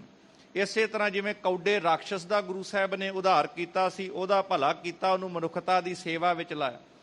ਇਹ ਜਿਹੜੇ ਮਨੁੱਖਤਾ ਨੂੰ ਮਾਰਨ ਵਾਲੇ, ਦੁਖੀ ਕਰਨ ਵਾਲੇ ਜਿਹੜੀਆਂ ਬਿਰਤੀਆਂ ਵਾਲੇ ਨੇ, ਉਹਨਾਂ ਨੂੰ ਲੋਕੀ ਰਾਖਸ਼ ਜਾਂ ਦੈਂਤ ਆਖਦੇ ਨੇ, ਤੇ ਜਿਹੜੇ ਸ਼ੁਭ ਗੁਣਾਂ ਦੇ ਧਾਰਨੀ ਹੋਣ ਲੋਕ ਉਹਨਾਂ ਨੂੰ ਦੇਵਤਾ ਕਰਕੇ ਉਹਨਾਂ ਦਾ ਸਤਿਕਾਰ ਤੇ ਮਾਣ ਕਰਿਆ ਕਰਦੇ ਆ। ਹੁਣ ਇੱਕ ਭਿਆਨਕ ਦੈਂਤ ਰੂਪ ਵਿਕਰਾਲ ਜਿਹੜਾ ਡਰਾਉਣਾ ਜਿਹਾ ਰੂਪ ਹੈ ਉਹ ਉੱਥੇ ਨਿਕਲ ਕਰਕੇ ਆਇਆ ਹੈ। ਆਵਤ ਨਰ ਨਾਰੀਨ ਨਿਹਾਰਾ। ਤੇ ਜਦੋਂ ਆ ਕੇ ਉਹਨੇ ਸਾਰੇ ਮਨੁੱਖਾਂ ਨੂੰ ਜਦੋਂ ਗੌਰ ਦੇ ਨਾਲ ਦੇਖਿਆ ਹੈ, ਪਗ ਪਾਤਾਲ ਸੀਸ ਨਭ ਧਾਰੀ। ਲੋਕ ਵੀ ਉਸ ਨੂੰ ਵੇਖ ਕਰਕੇ ਹੈਰਾਨ ਹਨ ਕਿ ਬੜਾ ਵੱਡਾ ਉਹਦਾ ਆਕਾਰ ਹੈ। ਜਿਵੇਂ ਪੈਰ ਪਤਾਲ ਨੂੰ ਜਾਂਦੇ ਹੋਣ ਤੇ ਸਿਰ ਆਕਾਸ਼ ਨੂੰ ਲੱਗਦਾ ਹੋਵੇ, ਉਹਦਾ ਵੱਡਾ ਸਾਰਾ ਆਕਾਰ ਸੀ। ਲੋਹਿਤ ਸ਼ਮਚ ਭਯੰਕਰ ਭਾਰੀ। ਕਹਿੰਦੇ ਜਿੱਥੇ ਉਹਦਾ ਲਾਲ ਰੰਗ ਦਾ ਦਾੜਾ, ਬੜਾ ਭਿਆਨਕ ਜਿਹਾ ਉਹਦਾ ਆਕਾਰ ਰੂਪ ਨਜ਼ਰ ਆਉਂਦਾ ਸੀ। ਨਰ ਤਬ ਬੈਸੇ ਰਾਖਸ਼ ਹੇਰੇ। ਜਿੰਨੇ ਵੀ ਮਨੁੱਖ ਨੇ ਉਹਨਾਂ ਨੇ ਇਸ ਡਰਾਉਣੀ ਜੀ ਸ਼ਕਲ ਨੂੰ, ਇਸ ਦੈਂਤ ਨੂੰ, ਇਸ ਰਾਖਸ਼ ਨੂੰ ਜਦੋਂ ਦੇਖਣਾ ਕੀਤਾ ਹੈ, ਅਗਨ ਨੈਣ ਕੀਏ ਕ੍ਰੋਧ ਕਨੇਰੇ। ਗੁੱਸੇ ਨਾਲ ਭਰਿਆ ਹੋਇਆ, ਅੱਖਾਂ 'ਚ ਜਿਵੇਂ ਅੱਗ ਵਰਸਦੀ ਹੋਵੇ, ਇਸ ਤਰੀਕੇ ਨਾਲ ਡਰਾਉਣਾ ਉਹਦਾ ਰੂਪ ਹੈ। ਡਰ ਮਮ ਤਿਆਗ ਰਹੇ ਇਹ ਥਾਈ। ਤੇ ਗੁੱਸੇ ਦੇ ਵਿੱਚ ਸਾਰੇ ਮਨੁੱਖਾਂ ਨੂੰ ਜਦੋਂ ਉਸਨੇ ਦੇਖਿਆ ਹੈ ਤੇ ਵੇਖ ਕਰਕੇ ਆਖਦਾ ਹੈ ਕਿ ਇਹ ਲੋਕ ਮੇਰਾ ਡਰ ਛੱਡ ਕੇ, ਇਹਨਾਂ ਨੂੰ ਕਿਸੇ ਨੂੰ ਮੇਰਾ ਡਰ ਨਹੀਂ, ਇਹ ਸਾਰੇ ਮੇਰੇ ਡਰ ਨੂੰ ਛੱਡ ਕੇ ਇੱਕ ਥਾਂ ਤੇ ਇਕੱਠੇ ਹੋ ਕਰਕੇ ਬੈਠੇ ਹੋਏ ਹਨ। ਤਜੋ ਨ ਅਬ ਇਨ ਲਿਓ ਚਬਾਈ। ਤੇ ਜ਼ੋਰ ਦੀ ਆਖਦਾ ਹੈ ਜੇ ਇਹਨਾਂ ਨੂੰ ਮੇਰਾ ਡਰ ਹੀ ਨਹੀਂ ਤੇ ਅੱਜ ਮੈਂ ਕਿਸੇ ਨੂੰ ਜਿਉਂਦਾ ਨਹੀਂ ਛੱਡਾਂਗਾ, ਅੱਜ ਸਾਰਿਆਂ ਨੂੰ ਮਾਰ ਕੇ ਖਤਮ ਕਰ ਦਿਆਂਗਾ। ਦੋਹਰਾ ਧਾਰਨ ਦੀਰਗ ਦਾਂਤ ਖਲ ਓਸ਼ਟ ਚਾਟਤ ਜੀ। ਕਹਿੰਦੇ ਜਿੱਥੇ ਬੜਾ ਵੱਡਾ ਉਹਦਾ ਆਕਾਰ ਹੈ, ਵੱਡੇ ਵੱਡੇ ਲੰਬੇ ਲੰਬੇ ਉਹਦੇ ਦੰਦ ਨੇ, ਉਹਦੇ ਜਿਹੜੇ ਹੋਂਠ ਚਮੜੇ ਵਰਗੇ ਨੇ, ਤੇ ਜੀਭ ਨਾਲ ਉਹ ਆਪਣੇ ਬੁੱਲਾਂ ਨੂੰ ਚੱਟ ਰਿਹਾ ਹੈ। ਹਾਥ ਬਿਖੈ ਜਵਲਤੀ ਅਗਨ ਨਰ ਦੁਖ ਦਾਨੀ ਦੀ। ਉਹਦੇ ਹੱਥ ਦੇ ਵਿੱਚ ਬਲਦੀ ਹੋਈ ਇੱਕ ਜਵਾਲਾ, ਅੱਗ ਦੀ ਜਵਾਲਾ ਜਿਹੜੀ ਉਹਨੇ ਹੱਥ ਦੇ ਵਿੱਚ ਪਕੜੀ ਹੋਈ ਹੈ, ਜਿਹਨੂੰ ਵੇਖ ਵੇਖ ਕੇ ਸਾਰੇ ਲੋਕ ਬੜੇ ਦੁਖੀ ਹੋ ਰਹੇ ਸੀ, ਬੜੇ ਘਬਰਾਏ ਹੋਏ ਸਨ। ਜੋ ਪਈ ਡਰੇ ਲੋਕ ਜਾਨੀ ਮ੍ਰਿਤੂ ਆਈ। ਤੇ ਉੱਥੇ ਘਬਰਾਏ ਹੋਏ ਲੋਕ ਇਸ ਭਿਆਨਕ ਰੂਪ ਨੂੰ ਵੇਖ ਕਰਕੇ ਸਾਰੇ ਡਰ ਗਏ ਕਿ ਲੱਗਦਾ ਅੱਜ ਸਾਡੀ ਮੌਤ ਆ ਗਈ ਹੈ, ਅੱਜ ਨਹੀਂ ਸਾਨੂੰ ਕੋਈ ਬਚਾ ਪਾਵੇਗਾ। ਪੀਤ ਭਏ ਮੁਖ ਥੂਕ ਸੁਕਾਈ। ਚਿਹਰੇ ਦੇ ਰੰਗ ਲੋਕਾਂ ਦੇ ਉੱਡ ਗਏ। ਕਹਿੰਦੇ ਮੁਖ ਦਾ ਜਿਹੜਾ ਥੁੱਕ ਸੀ ਉਹ ਸੁੱਕ ਗਿਆ, ਗਲੇ ਦੇ ਵਿੱਚ ਜਿਹੜਾ ਸੀ ਸਾਹ ਲੈਣਾ ਔਖਾ ਹੋਇਆ ਏ, ਚਿਹਰਾ ਐ ਪੀਲਾ ਭੂਕ ਲੋਕਾਂ ਦਾ ਡਰ ਕਰਕੇ ਹੋ ਗਿਆ। ਕੱਚੇ ਤਨ ਕੰਪਤ ਬਿਨ ਚੈਨਾ। ਚੈਨ ਸ਼ਾਂਤੀ ਸਾਰਿਆਂ ਦੀ ਗਵਾਚ ਗਈ ਹੈ। ਇਕੱਠੇ ਜੇ ਹੋ ਕੇ ਐ ਡਰ ਕਰਕੇ ਇੱਕ ਥਾਂ ਤੇ ਇਕੱਠੇ ਜੇ ਹੋ ਕੇ ਬੈਠੇ ਨੇ, ਸਰੀਰ ਉਹਨਾਂ ਦਾ ਕੰਬ ਰਿਹਾ ਹੈ। ਦੇਖ ਨਾ ਸਕੇ ਮੁੰਦ ਲੀਏ ਨੈਣਾ। ਕਹਿੰਦੇ ਜਿਸ ਤਰੀਕੇ ਦੇ ਨਾਲ ਕਬੂਤਰ ਬਿੱਲੀ ਨੂੰ ਵੇਖ ਕੇ ਅੱਖਾਂ ਬੰਦ ਕਰ ਲੈਂਦਾ ਹੈ ਤੇ ਸੋਚਦਾ ਹੈ ਸ਼ਾਇਦ ਮੈਂ ਇਸ ਤੋਂ ਬਚ ਜਾਵਾਂ, ਕਹਿੰਦੇ ਇਦਾਂ ਲੋਕਾਂ ਨੇ ਅੱਖਾਂ ਬੰਦ ਕਰ ਲਈਆਂ ਡਰ ਕਰਕੇ, ਕਿਉਂਕਿ ਵੇਖਣ ਦੀ ਵੀ ਹਿੰਮਤ ਨਹੀਂ ਸੀ। ਕਹ ਪਰਸਪਰ ਅਬ ਭਾ ਮਰਨਾ। ਤੇ ਡਰਦੇ ਹੋਏ ਇੱਕ ਦੂਜੇ ਨੂੰ ਕਹਿੰਦੇ ਹੁਣ ਤੇ ਮਰਨਾ ਹੀ ਹੈ, ਹੁਣ ਨਹੀਂ ਸਾਨੂੰ ਕੋਈ ਮੌਤ ਤੋਂ ਬਚਾ ਸਕਦਾ। ਜਾਵੇ ਕਿਹ ਚਰਨਨ ਕੀ ਸ਼ਰਨ। ਇਸ ਮੌਤ ਤੋਂ ਬਚਣ ਵਾਸਤੇ ਕਿਹੜੇ ਚਰਨਾਂ ਦੀ ਸ਼ਰਨ ਲਈਏ, ਕਿੱਥੇ ਜਾ ਕੇ ਇਸ ਮੌਤ ਤੋਂ ਬਚਾਂਗੇ। ਆਗਾ ਘਰ ਜਲਨੇ ਕੀ ਚਿੰਤਾ। ਕਹਿੰਦੇ ਪਹਿਲਾਂ ਤੇ ਕੇਵਲ ਘਰ ਦੇ ਸੜਨ ਦੀ ਚਿੰਤਾ ਹੋਇਆ ਕਰਦੀ ਸੀ, ਕਿ ਪਹਿਲਾਂ ਇੰਨਾ ਹੀ ਡਰ ਸੀ ਕਿ ਸਮੇਂ-ਸਮੇਂ ਤੇ ਸਾਡੇ ਘਰ ਸੜ ਜਾਇਆ ਕਰਦੇ ਸਨ। ਅਬ ਜਾਨੀ ਪਾ ਪ੍ਰਾਨਨ ਅੰਤਾ। ਪਰ ਹੁਣ ਤੇ ਇੰਜ ਲੱਗਦਾ ਹੈ ਕਿ ਸਾਡੇ ਪ੍ਰਾਣ ਵੀ ਜਿਹੜੇ ਨੇ ਸਾਡੇ ਸਰੀਰ ਚੋਂ ਨਿਕਲ ਜਾਣਗੇ, ਹੁਣ ਤੇ ਜ਼ਿੰਦਗੀ ਬਚਾਉਣੀ ਮੁਸ਼ਕਲ ਹੋ ਗਈ ਹੈ। ਭਾਗ ਜਾਏ ਥੇ ਹਮ ਇਹ ਕਾਲਾ। ਅਸੀਂ ਅੱਗੇ ਤੇ ਸਮੇਂ-ਸਮੇਂ ਤੇ ਜਦੋਂ ਸਮਾਂ ਵਿਚਾਰਦੇ ਸੀ ਕਿ ਇਹ ਭਿਆਨਕ ਸਮਾਂ ਹੈ, ਤੇ ਡਰ ਕਰਕੇ ਨਗਰ ਛੱਡ ਕੇ, ਇਲਾਕਾ ਛੱਡ ਕੇ ਕਿਤੇ ਹੋਰ ਭੱਜ ਜਾਇਆ ਕਰਦੇ ਸਾਂ। ਕਹਿ ਰਾਖੇ ਇਨ ਸੰਤ ਕਿਰਪਾਲਾ। ਪਰ ਐਤਕੀ ਅਸੀਂ ਜਾਣਾ ਤੇ ਚਾਹੁੰਦੇ ਸਾਂ, ਪਰ ਇਹ ਮਹਾਨ ਸੰਤ ਜੋ ਇੱਥੇ ਪਹੁੰਚੇ ਨੇ, ਗੁਰੂ ਨਾਨਕ ਸਾਹਿਬ ਵੱਲ ਇਸ਼ਾਰਾ ਕਰਕੇ ਗੱਲ ਕਰਦੇ, ਇਹਨਾਂ ਸੰਤਾਂ ਨੇ, ਇਹਨਾਂ ਨੇ ਕਿਰਪਾ ਕਰਕੇ ਸਾਨੂੰ ਇੱਥੇ ਐਤਕੀ ਜਾਣ ਤੋਂ ਰੋਕ ਲਿਆ ਹੈ, ਨਹੀਂ ਤੇ ਅਸੀਂ ਨਗਰ ਪਿੰਡ ਛੱਡ ਕੇ ਸਾਰਿਆਂ ਭੱਜ ਜਾਣਾ ਸੀ। ਕੋ ਜਾਣ ਹੈ ਅਬ ਕੋ ਵਿਦ ਹੋਵੇ। ਤੇ ਗੱਲਾਂ ਆਪਸ ਵਿੱਚ ਲੋਕ ਕਰਦੇ ਨੇ, ਕੌਣ ਜਾਣਦਾ ਹੈ ਕਿ ਹੁਣ ਸਾਡੇ ਨਾਲ ਕੀ ਬੀਤੇਗੀ, ਹੁਣ ਸਾਡੇ ਨਾਲ ਕੀ ਹੋਵੇਗੀ, ਕੀ ਵਰਤੇਗੀ, ਕੌਣ ਜਾਣਦਾ ਹੈ। ਜੀਵਤ ਬਚੈ ਕਿ ਪ੍ਰਾਨਨ ਖੋਵੇ। ਹੁਣ ਪਤਾ ਨਹੀਂ ਸਾਡੇ ਚੋਂ ਕਿਹੜਾ ਜਿੰਦਾ ਬਚੇਗਾ, ਕਿਹਦੇ ਕਿਹਦੇ ਪ੍ਰਾਣ ਜਿਹੜੇ ਨੇ ਇਹ ਦੈਂਤ ਆ ਕਰਕੇ ਲੈ ਲਵੇਗਾ, ਕਿਹਨੂੰ ਕਿਹਨੂੰ ਮਾਰ ਦਵੇਗਾ। ਦੋਹਰਾ ਨਰ ਨਾਰਿਨ ਕੋ ਦੇਖ ਗੁਰ ਜੋ ਕੰਪਤ ਪੈ ਭੀਤ।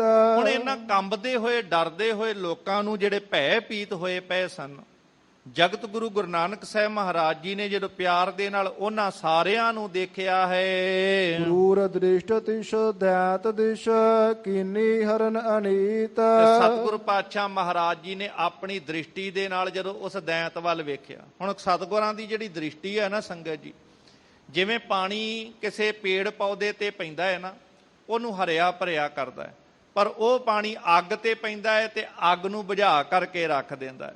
ਗੁਰੂ ਦੀ ਦ੍ਰਿਸ਼ਟੀ ਜਦੋਂ ਮਨੁੱਖਤਾ ਤੇ ਪੈਂਦੀ ਹੈ, ਮਨੁੱਖਤਾ ਦਾ ਭਲਾ ਹੁੰਦਾ ਹੈ, ਪਰ ਜਿਹੜਾ ਮਾੜੇ ਔਗਣਾਂ ਦਾ ਭਰਿਆ ਹੋਇਆ ਹੈ, ਉਹਦੇ ਔਗਣ ਸੜ ਕੇ ਖਤਮ ਹੋ ਜਾਂਦੇ ਆ, ਤੇ ਜਿਹੜਾ ਹੈ ਹੀ ਔਗਣਾਂ ਦੀ ਬਿਰਤੀ ਦਾ ਧਾਰਨੀ, ਉਹਦੇ ਵਾਸਤੇ ਉਹ ਦ੍ਰਿਸ਼ਟੀ ਏਦਾਂ ਸੀ, ਬੜੀ ਭਿਆਨਕ ਦ੍ਰਿਸ਼ਟੀ ਸੀ। ਜਦੋਂ ਸਤਿਗੁਰੂ ਪਾਤਸ਼ਾਹ ਨੇ ਉਹਦੇ ਵੱਲ ਧਿਆਨ ਲਾ ਕਰਕੇ ਜਦੋਂ ਦੇਖਿਆ ਹੈ, ਤੇ ਔਗਣਾਂ ਦਾ ਭਰਿਆ ਹੋਇਆ, ਮਨੁੱਖਾਂ ਨੂੰ ਸਤਾਉਣ ਵਾਲਾ, ਮਨੁੱਖਾਂ ਨੂੰ ਦੁਖੀ ਕਰਨ ਵਾਲਾ ਜਿਹੜਾ ਦੈਂਤ ਸੀ, ਜੋ ਪਈ ਤਿਸੀ ਸਮਹਿ ਮੈਂ ਦੈਤ ਵਿਸਾਲਾ। ਸਤਿਗੁਰੂ ਪਾਤਸ਼ਾਹ ਮਹਾਰਾਜ ਦੀ ਦ੍ਰਿਸ਼ਟੀ ਜਦੋਂ ਮਨੁੱਖਤਾ ਤੇ ਪਵੇ ਤੇ ਖੁਸ਼ੀਆਂ ਤੇ ਪਾਤਸ਼ਾਹੀਆਂ ਮਿਲਦੀਆਂ, ਪਰ ਜਦੋਂ ਭੈੜਾ ਮਨੁੱਖ ਗੁਰੂ ਸਾਹਿਬ ਜੀ ਦੀ ਦ੍ਰਿਸ਼ਟੀ ਵਿੱਚ ਆਵੇ ਤੇ ਉਹਦੇ ਔਗਣ ਸੜਦੇ ਨੇ, ਉਹਦੇ ਮਾੜੇ ਔਗਣਾਂ ਕਰਕੇ ਉਹਨੂੰ ਉਹਦੀਆਂ ਕੁਕਰਮਾਂ ਦੀਆਂ ਸਜ਼ਾਵਾਂ ਵੀ ਮਿਲਦੀਆਂ। ਕਹਿੰਦੇ ਇਹ ਗੁਰੂ ਸਾਹਿਬ ਦੀ ਦ੍ਰਿਸ਼ਟੀ ਏਦਾਂ ਭਿਆਨਕ ਰੂਪ ਵਿੱਚ ਉਹਦੇ ਤੇ ਪਈ ਕਿ ਉਸੇ ਸਮੇਂ ਉਹ ਜਿਹੜਾ ਭਿਆਨਕ ਦੈਂਤ, ਜਿਹੜਾ ਮਨੁੱਖਤਾ ਨੂੰ ਸਤਾਉਣ ਵਾਲਾ, ਦੁਖੀ ਕਰਨ ਵਾਲਾ, ਪਰੇਸ਼ਾਨ ਕਰਨ ਵਾਲਾ, ਕਿਉਂਕਿ ਆਪਣੇ ਕਰਮਾਂ ਕਰਕੇ ਬੰਦਾ ਦੇਵਤਾ ਖਵਾਉਂਦਾ ਏ ਤੇ ਆਪਣੇ ਕਰਮਾਂ ਕਰਕੇ ਹੀ ਦੈਂਤ ਖਵਾਉਂਦਾ। ਕਹਿੰਦੇ ਇਹ ਵੱਡਾ ਸਰੀਰ ਵਾਲਾ, ਵੱਡੇ ਆਕਾਰ ਵਾਲਾ, ਮਨੁੱਖਾਂ ਨੂੰ ਮਾਰ ਮਾਰ ਕੇ ਖਾਣ ਵਾਲਾ, ਕਹਿੰਦੇ ਉਸ ਵਕਤ ਉਹ ਬੜਾ ਵਿਆਕੁਲ ਹੋ ਗਿਆ। ਵਿਕੁਲ ਭਰਿਓ ਤਰਨੀ ਮੁਰਸ਼ਾਲਾ। ਸਤਿਗੁਰੂ ਪਾਤਸ਼ਾਹ ਦੀ ਦ੍ਰਿਸ਼ਟੀ ਐਸੀ ਉਸ ਦੇ ਉੱਪਰ ਪਈ ਕਿ ਵਿਆਕਲ ਹੋ ਕੇ, ਮੂਰਛਤ ਹੋ ਕਰਕੇ, ਇੱਕੋ ਦਮ ਆਪਣੀ ਸ਼ਕਤੀ ਗਵਾ ਕਰਕੇ ਉਹ ਧਰਤੀ ਤੇ ਡਿੱਗ ਪੈਂਦਾ ਹੈ। ਹੋਤ ਪੁਰਾਤਨ ਤਰ ਜਿਉ ਕੋ। ਕਹਿੰਦੇ ਜਿਵੇਂ ਇੱਕ ਵੱਡਾ ਸਾਰਾ ਦਰਖਤ ਹੋਵੇ ਨਾ, ਤੇ ਬਹੁਤ ਪੁਰਾਣਾ ਤੇ ਵੱਡਾ ਸਾਰਾ ਕਿਵੇਂ ਕੋਈ ਦਰਖਤ ਹੁੰਦਾ ਹੈ, ਕੋਈ ਪੇੜ ਹੁੰਦਾ ਹੈ, ਪਵਨ ਬੇਗ ਸੋ ਉਖਰਤ ਸੋ। ਤੇ ਜਦੋਂ ਜ਼ੋਰ ਦੀ ਹਵਾ ਚੱਲਦੀ ਹੈ ਤੇ ਵੱਡੇ ਸਾਰੇ ਦਰਖਤ ਨੂੰ ਜੜੋਂ ਹੀ ਪੁੱਟ ਕਰਕੇ ਜ਼ਮੀਨ ਦੇ ਉੱਪਰ ਜਿਵੇਂ ਸੁੱਟ ਦਿੰਦੀ ਹੈ। ਦਸ ਬਿਦ ਗਿਰਿਓ ਭਿਆਨਕ ਭਾਰੀ। ਕਹਿੰਦੇ ਇਸ ਤਰ੍ਹਾਂ ਵੱਡੇ ਦਰਖਤ ਦੇ ਵਾਂਗੋਂ ਇਹ ਭਿਆਨਕ ਦੈਂਤ ਜ਼ਮੀਨ ਦੇ ਉੱਪਰ ਡਿੱਗਦਾ ਹੈ। ਜੇ ਤਨ ਸਰਬ ਚੇਸ਼ਟਾ ਹਾਰੀ। ਸਰੀਰ ਦੀ ਸਾਰੀ ਸ਼ਕਤੀ ਉਹਦੀ ਸਤਿਗੁਰਾਂ ਨੇ ਮਨ ਨੂੰ ਖਿੱਚ ਲਈ ਹੋਵੇ, ਖਤਮ ਕਰ ਦਿੱਤੀ ਹੋਵੇ, ਕਿਉਂਕਿ ਸ਼ਕਤੀ ਦੇਣ ਵਾਲੇ ਵੀ ਗੁਰੂ ਸਾਹਿਬ ਨੇ ਤੇ ਲੈਣ ਵਾਲੇ ਵੀ ਗੁਰੂ ਸਾਹਿਬ ਨੇ। ਜੇ ਕਿਸੇ ਨੂੰ ਬਖਸ਼ਿਸ਼ ਕਰ ਦੇਣ ਤੇ ਸ਼ਕਤੀ ਦੇ ਕਰਕੇ ਭਿਖਾਰੀ ਨੂੰ ਰਾਜਾ, ਰਾਜੇ ਨੂੰ ਭਿਖਾਰੀ ਬਣਾ ਸਕਦੇ, ਮਰੇ ਨੂੰ ਜਿੰਦਾ ਕਰ ਸਕਦੇ ਨੇ, ਜਿੰਦੇ ਨੂੰ ਮਾਰ ਸਕਦੇ ਨੇ। ਸਾਰੀਆਂ ਤਾਕਤਾਂ ਜਿਸ ਦਾਤੇ ਦੇ ਹੱਥ ਹੈ, ਇਹ ਸਾਰੀ ਚੇਤਨ ਸ਼ਕਤੀ ਜਿਹੜੀ ਸੀ ਇਸ ਦੈਂਤ ਦੇ ਕੋਲੋਂ ਖਿੱਚ ਲਈ ਉਹਦੇ ਸਰੀਰ ਦੇ ਵਿੱਚੋਂ। ਜਿਹ ਚਰਨਾਰ ਬਿੰਦ ਜਗ ਗੁਰ ਕੋ। ਤੇ ਜਿੱਥੇ ਗੁਰੂ ਨਾਨਕ ਸਾਹਿਬ ਬਿਰਾਜਮਾਨ ਸੀ ਤੇ ਸਤਿਗੁਰਾਂ ਦੇ ਸੁੰਦਰ ਚਰਨ ਕਮਲ ਸੀ, ਜਿਹੜੇ ਜਗਤ ਗੁਰੂ ਗੁਰੂ ਨਾਨਕ ਸਾਹਿਬ ਨੇ, ਉਹਨਾਂ ਦੇ ਪਾਵਨ ਚਰਨ ਕਮਲ ਸਨ, ਜਿੱਥੇ ਜੀ ਗਿਰਤ ਸਮੈਤ ਹੈ ਗੇਰਿਓ ਸਿਰ ਕੋ। ਇਸ ਭਿਆਨਕ ਦੈਂਤ ਨੇ ਡਿੱਗਦਿਆਂ ਸਾਰ ਆਪਣਾ ਸਿਰ ਗੁਰੂ ਸਾਹਿਬ ਦੇ ਚਰਨਾਂ ਵਾਲੇ ਪਾਸੇ ਨੂੰ ਕਰ ਦਿੱਤਾ ਤੇ ਸਤਿਗੁਰਾਂ ਦੇ ਚਰਨਾਂ ਤੇ ਉਹਦਾ ਸੀਸ ਆ ਕਰਕੇ ਡਿੱਗਿਆ ਹੈ। ਕਰੁਣਾ ਨਿਧ ਪਿਖ ਕਰੁਣਾ ਆਈ। ਤੇ ਸਤਿਗੁਰੂ ਤੇ ਹੈ ਹੀ ਸਦਾ ਦਇਆ ਦਾ ਘਰ, ਤੇ ਦਇਆ ਦੇ ਘਰ, ਦਇਆ ਦੇ ਸਾਗਰ ਗੁਰੂ ਨਾਨਕ ਸਾਹਿਬ ਮਹਾਰਾਜ ਜੀ ਨੂੰ ਉਹਦੀ ਇਹ ਅਵਸਥਾ ਵੇਖੀ ਨਾ, ਜਦੋਂ ਗੁਰੂ ਸਾਹਿਬ ਕਿਸੇ ਨੂੰ ਦੁਖੀ ਵੇਖਦੇ ਨੇ, ਆਤੁਰ ਵੇਖਦੇ ਨੇ, ਤੇ ਦਇਆਲ ਵੀ ਬੜੀ ਛੇਤੀ ਹੋ ਜਾਂਦੇ। ਤੇ ਜਿਹੜੀ ਧਰਮ ਦੀ ਬੁਨਿਆਦ ਹੈ ਨਾ ਸੰਗਤ ਜੀ, ਇਹ ਵੀ ਅਸਲ ਵਿੱਚ ਧਰਮ ਦੀ ਬੁਨਿਆਦ ਦਇਆ ਹੀ ਹੈ। ਜੋ ਰੋਜ਼ ਬਾਣੀ 'ਚ ਪੜ੍ਹਦੇ ਹੋ, ਧੌਲ ਧਰਮ ਦਇਆ ਕਾ ਪੂਤ, ਦਇਆ ਵਿੱਚੋਂ ਧਰਮ ਦਾ ਜਨਮ ਹੁੰਦਾ ਹੈ। ਇਹ ਸਾਰੇ ਫਰਜ਼, ਧਰਮ, ਨੇਮ ਸਾਰੇ ਦਇਆ ਵਿੱਚੋਂ ਨਿਕਲਦੇ। ਤੇ ਗੁਰੂ ਸਾਹਿਬ ਤੇ ਦਇਆ ਦਾ ਘਰ ਨੇ, ਵੇਖ ਕਰਕੇ ਇਹਦੀ ਅਵਸਥਾ ਨੂੰ, ਸਤਿਗੁਰਾਂ ਨੂੰ ਉਹਦੇ ਤੇ ਦਇਆ ਆਉਂਦੀ ਹੈ। ਅੰਤ ਦੀਨਤਾ ਜਾਹੇ ਜਨਾਈ। ਕਿਉਂਕਿ ਡਿੱਗਦਿਆਂ ਸਾਰ ਉਹਨੇ ਆਪਣਾ ਸੀਸ ਗੁਰੂ ਸਾਹਿਬ ਵਾਲੇ ਪਾਸੇ ਨੂੰ ਜਦੋਂ ਡਿੱਗਿਆ ਹੈ, ਤੇ ਸੀਸ ਗੁਰੂ ਸਾਹਿਬ ਦੇ ਚਰਨਾਂ ਦੇ ਉੱਪਰ, ਭਾਵ ਉਧਰਲੇ ਪਾਸੇ ਨੂੰ ਕਰਕੇ ਏਦਾਂ ਮਾਨੋ ਡੰਡੌਤ ਬੰਧਨ ਕੀਤੀ ਹੋਵੇ, ਇਸ ਤਰ੍ਹਾਂ ਉਹਨੇ ਨਿਮਰਤਾ ਆਪਣੀ ਪ੍ਰਗਟ ਕੀਤੀ ਸੀ।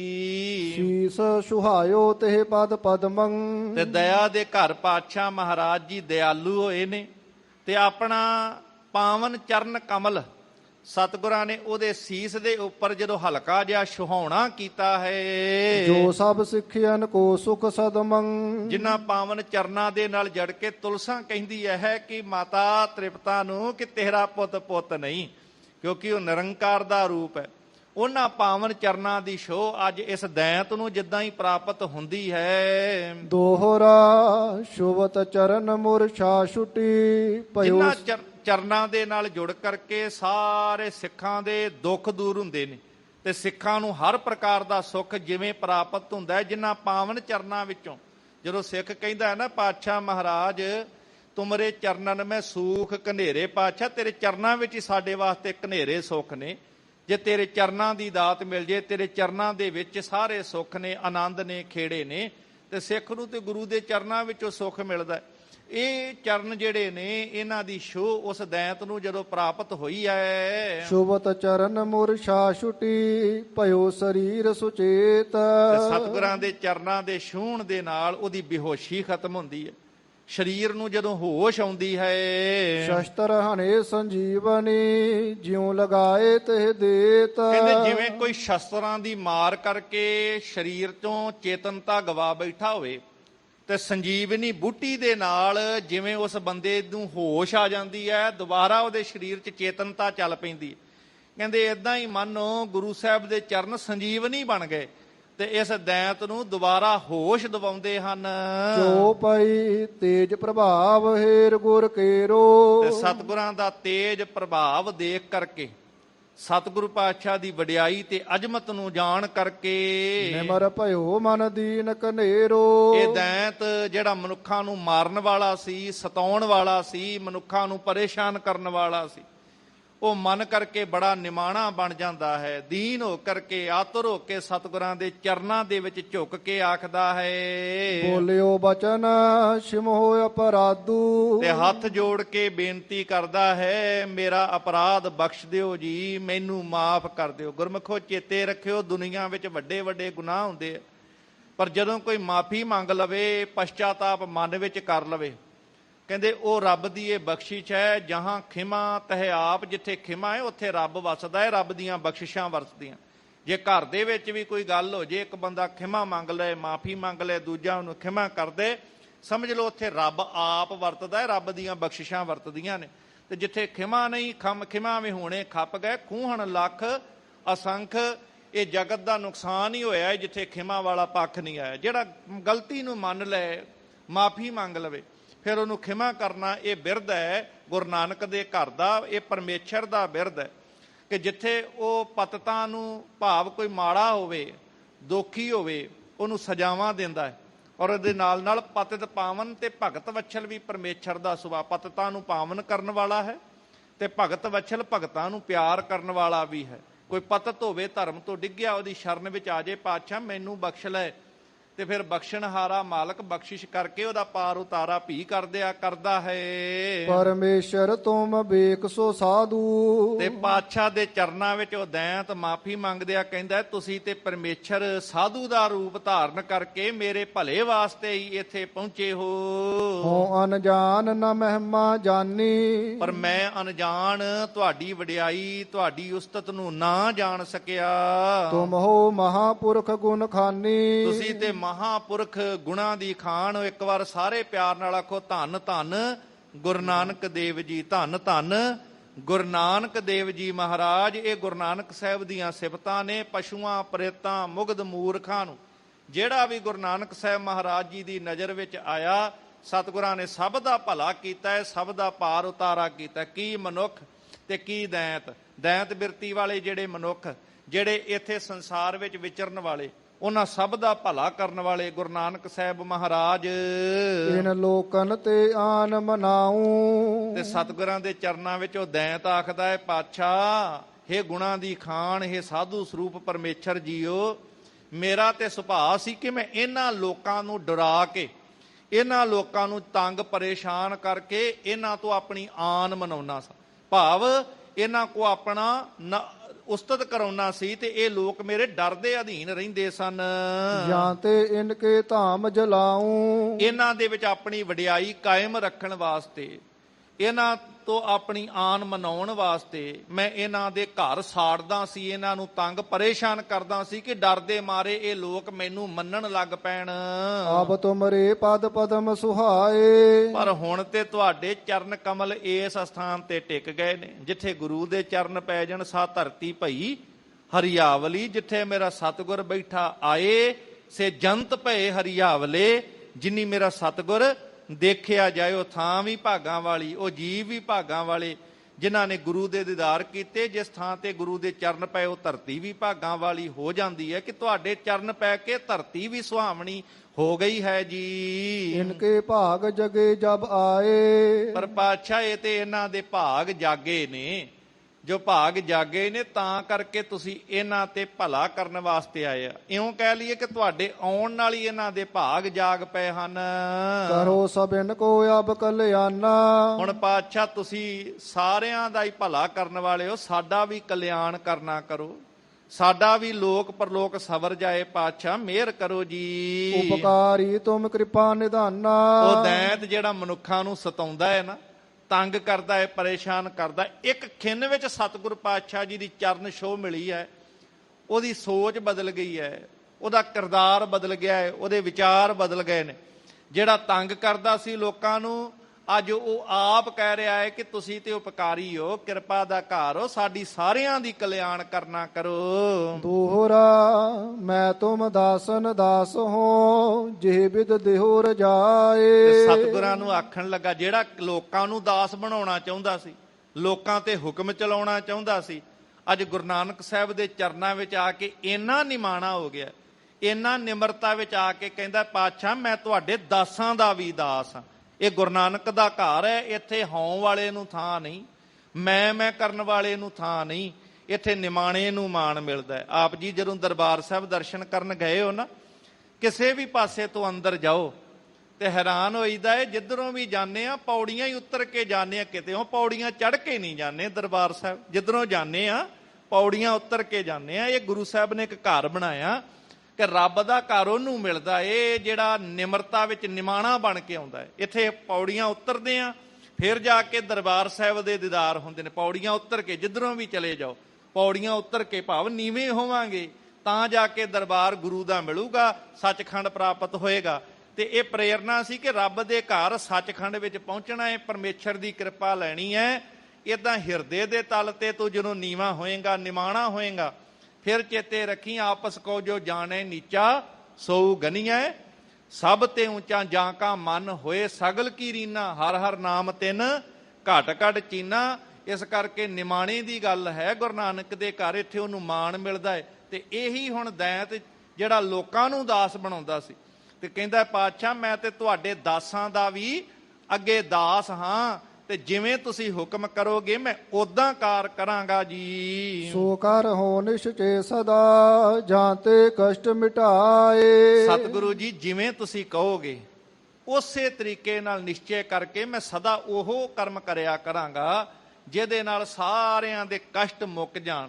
ਸਤਿਗੁਰੂ ਜੀ ਹੁਣ ਤੁਹਾਡੇ ਹੁਕਮਾਂ ਅਨੁਸਾਰ ਮੈਂ ਕਾਰ ਕਰਨੀ ਕਰਾਂਗਾ ਜੀ। ਜੋ ਪਈ ਸ਼੍ਰੀ ਨਾਨਕ ਜੀ ਸੁਨਿਆ ਸਬਾਨੀ।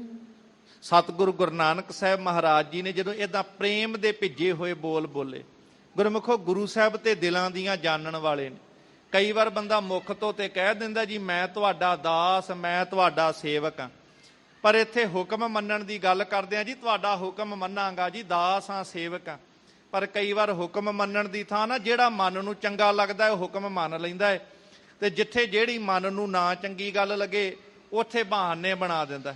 ਜਿਵੇਂ ਕਿਸੇ ਸਾਧੂ ਮਹਾਤਮਾ ਕੋਲ ਕੋਈ ਸੇਵਕ ਚਲਿਆ ਗਿਆ, ਜੀ ਮੈਂ ਤੇ ਅੱਜ ਤੋਂ ਤੁਹਾਡਾ ਹੀ ਹੁਕਮ ਮੰਨਣਾ ਹੈ, ਸੇਵਾ ਕਰਾਂਗਾ। ਤੇ ਸਾਧੂ ਮਹਾਤਮਾ ਕਹਿਣ ਲੱਗੇ ਠੀਕ ਹੈ ਭਲਿਆ, ਜੇ ਤੂੰ ਮੇਰੀ ਸੇਵਾ ਕਰਨੀ ਆ, ਹੁਕਮ ਮੰਨੇਗਾ, ਤੇ ਏਦਾਂ ਕਰ, ਮੀਂਹ ਆਉਣ ਵਾਲਾ ਹੈ, ਤੂੰ ਏਦਾਂ ਕਰ, ਜੰਗਲ ਚੋਂ ਸੁੱਕੀਆਂ ਲੱਕੜਾਂ ਇਕੱਠੀਆਂ ਕਰਕੇ ਲੈ ਕੇ ਆ। ਹੱਥ ਜੋੜ ਕੇ ਕਹਿੰਦਾ ਜੀ ਮੈਂ ਤੇ ਤੁਹਾਡੇ ਤੋਂ ਵਿਛੜ ਕੇ ਰਹਿ ਨਹੀਂ ਸਕਦਾ ਜੀ, ਮੈਂ ਦੂਰ ਜਾਵਾਂ, ਤੁਹਾਡੇ ਤੋਂ ਵਿਛੋੜਾ ਨਹੀਂ ਝੱਲਿਆ ਜਾਣਾ, ਇਸ ਕਰਕੇ ਮੈਨੂੰ ਤਾਂ ਆਪਣੇ ਕੋਲ ਹੀ ਰੱਖੋ। ਜੰਗਲ 'ਚ ਜਾਣ ਤੋਂ, ਦੂਰ ਜਾਣ ਤੋਂ, ਲੱਕੜਾਂ ਇਕੱਠੀਆਂ ਕਰਨ ਤੋਂ ਇਨਕਾਰ ਕਰ ਦਿੱਤਾ। ਉਹ ਕਹਿਣ ਲੱਗੇ ਠੀਕ ਹੈ ਭਲਿਆ, ਫਿਰ ਏਦਾਂ ਕਰੀਏ, ਜਿਹੜੀ ਸਾਡੀ ਛੱਤ ਜਿਹੜੀ ਹੈ ਨਾ ਝੌਂਪੜੀ ਦੀ ਕਮਜ਼ੋਰ ਹੈ, ਤੇ ਆਪਾਂ ਏਦਾਂ ਕਰੀਏ ਤੂੰ ਛੱਤ ਤੇ ਚੜ, ਮੈਂ ਤੈਨੂੰ ਹੋਰ ਘਾਹ ਆਦਿਕ, ਤੀਲੇ ਆਦਿਕ, ਸੁੱਕੀਆਂ ਲੱਕੜਾਂ ਪਕੜਾਉਣਾ, ਤੇ ਤੂੰ ਇਸ ਛੱਤ ਨੂੰ ਚੰਗੀ ਤਰ੍ਹਾਂ ਕਵਰ ਕਰ ਦੇ ਤਾਂ ਕਿ ਮੀਂਹ ਹਨੇਰੀ ਤੋਂ ਬਚ ਸਕੀ। ਕਹਿੰਦਾ ਜੀ ਮਹਾਂਪੁਰਖੋ ਇਹ ਕਿਵੇਂ ਹੋ ਸਕਦਾ ਹੈ ਕਿ ਤੁਸੀਂ ਥੱਲੇ ਖਲੋਤੇ ਹੋਵੋ ਤੇ ਮੈਂ ਉੱਪਰ ਚੜਿਆ ਹੋਵਾਂ, ਏਡਾ ਵੱਡਾ ਅਪਰਾਧ ਤੁਹਾਡੀ ਨਰਾਦਰੀ ਮੈਥੋਂ ਨਹੀਂ ਹੋ ਸਕਣੀ ਜੀ, ਏਦਾਂ ਨਹੀਂ ਕਰ ਸਕਦਾ। ਆਖਰਕਾਰ ਉਸ ਧਰਮਾਤਮਾ ਮਹਾਂਪੁਰਖ ਨੇ ਖੁਦ ਹੀ ਉੱਪਰ ਛੱਤ ਦੇ ਉੱਪਰ ਚੜ੍ਹਨਾ ਕੀਤਾ। ਇਹ ਥੱਲੇ ਹੈ, ਇਹ ਥੱਲਿਓਂ ਲੱਕੜਾ ਪਾਉਂਦਾ, ਮਹਾਂਪੁਰਖ ਆਪ ਉੱਪਰ ਚੜੇ। ਪਰ ਇੰਨੇ ਕੁ ਚਿਰ ਨੂੰ ਕੋਈ ਮਾਈ ਖੀਰ ਪੂੜੇ ਪਕਵਾਨ ਬਣਾ ਕੇ ਸੇਵਾ ਵਾਸਤੇ ਲੈ ਕੇ ਆ ਗਈ ਤੇ ਮਹਾਤਮਾ ਨੇ ਆਵਾਜ਼ ਮਾਰੀ ਕਿ ਭਲਿਆ ਹੁਣ ਖੀਰ ਪੂੜੇ ਛਕਣ ਬਾਰੇ ਤੇਰਾ ਕੀ ਵਿਚਾਰ ਹੈ? ਉਹ ਕਹਿੰਦਾ ਜੀ 2 ਹੁਕਮ ਤੁਹਾਡੇ ਮੈਂ ਅੱਗੇ ਮੋੜ ਚੁੱਕਿਆ, ਪਰ ਤੀਜਾ ਹੁਕਮ ਨਹੀਂ ਮੈਂ ਮੋੜ ਸਕਦਾ। ਮੈਂ ਤੁਹਾਡਾ ਸੇਵਕ, ਮੈਂ ਤੁਹਾਡੇ ਹੁਕਮ ਨੂੰ ਕਦੀ ਇਨਕਾਰ ਨਹੀਂ ਕਰ ਸਕਦਾ, ਕਿਉਂਕਿ ਮੈਂ ਤੁਹਾਡੇ ਹੁਕਮ ਦੇ ਅਨੁਸਾਰ ਚੱਲਣਾ ਹੈ, ਤੁਹਾਡੀ ਹਰ ਗੱਲ ਮੈਂ ਮੰਨਣੀ। ਇਹਦਾ ਭਾਵ ਕਿ ਜਿੱਥੇ ਮਨ ਚੰਗਾ ਲੱਗਦਾ, ਜਿਹੜਾ ਜਿੱਥੇ ਖੀਰ ਪੂੜੇ ਖਾਣ ਦੀ ਗੱਲ ਹੀ ਉੱਥੇ ਮਹਾਂਪੁਰਖਾਂ ਦਾ ਹੁਕਮ ਮੰਨ ਲਿਆ, ਪਰ ਜਿੱਥੇ ਹੋਰ ਕੋਈ ਸੇਵਾ ਦੀ ਘਾਲਣੀ ਸੀ ਉੱਥੇ ਬਹਾਨੇ ਬਣਾ ਦਿੱਤੇ। ਇਸੇ ਤਰੀਕੇ ਨਾਲ ਕਈ ਵਾਰ ਬੰਦਾ ਕਹਿ ਤੇ ਦਿੰਦਾ ਜੀ ਹੁਕਮ ਤੁਹਾਡਾ ਮੰਨਾਂਗਾ, ਗੁਰੂ ਸਾਹਿਬ ਮੈਂ ਤੇ ਤੁਹਾਡਾ ਸਿੱਖ ਹਾਂ, ਸੇਵਕ ਹਾਂ, ਪਰ ਗੁਰੂ ਸਾਹਿਬ ਦੇ ਹੁਕਮਾਂ ਦੇ ਅਨੁਸਾਰ ਸੀਸ ਝੁਕਾ ਕੇ ਵੀ ਪਾਤਸ਼ਾਹ ਤੇਰੇ ਹੁਕਮਾਂ ਅਨੁਸਾਰ ਚੱਲਾਂਗੇ। ਨਾ ਅੰਮ੍ਰਿਤ ਵੇਲੇ ਉੱਠਣਾ ਹੈ, ਨਾ ਨਿਤਨੇਮ ਕਰਨਾ ਹੈ, ਨਾ ਅਸੀਂ ਨਸ਼ਿਆਂ ਦਾ ਤਿਆਗ ਕਰਨਾ ਹੈ, ਨਾ ਅਸੀਂ ਜਾਤ ਪਾਤ ਇਹਨਾਂ ਦੇ ਚੱਕਰਾਂ ਦੇ ਵਿੱਚੋਂ ਮੁਕਤ ਹੋਣਾ ਹੈ। ਜਿਨ੍ਹਾਂ ਵਹਿਮਾਂ ਭਰਮਾਂ ਪਖੰਡਾਂ ਚੋਂ ਗੁਰੂ ਸਾਹਿਬ ਨੇ ਕੱਢਿਆ ਸੀ, ਗੁਰੂ ਸਾਹਿਬ ਕਹਿੰਦੇ ਸਿੱਖਾ ਜਾਣੋ ਜੋਤ, ਨਾ ਪੁੱਛੋ ਜਾਤੀ, ਅੱਗੇ ਜਾਤ ਨਾ ਹੈ। ਰੱਬ ਦੇ ਘਰ ਜਾਤਾਂ ਨਹੀਂ ਜਾਣੀਆਂ, ਕਿਸੇ ਨੇ ਪੁੱਛਣਾ ਵੇਖਣਾ ਜੋਤ ਵੇ, ਕਿਸੇ ਦੀ ਜਾਤ ਨਾ ਪੁੱਛ।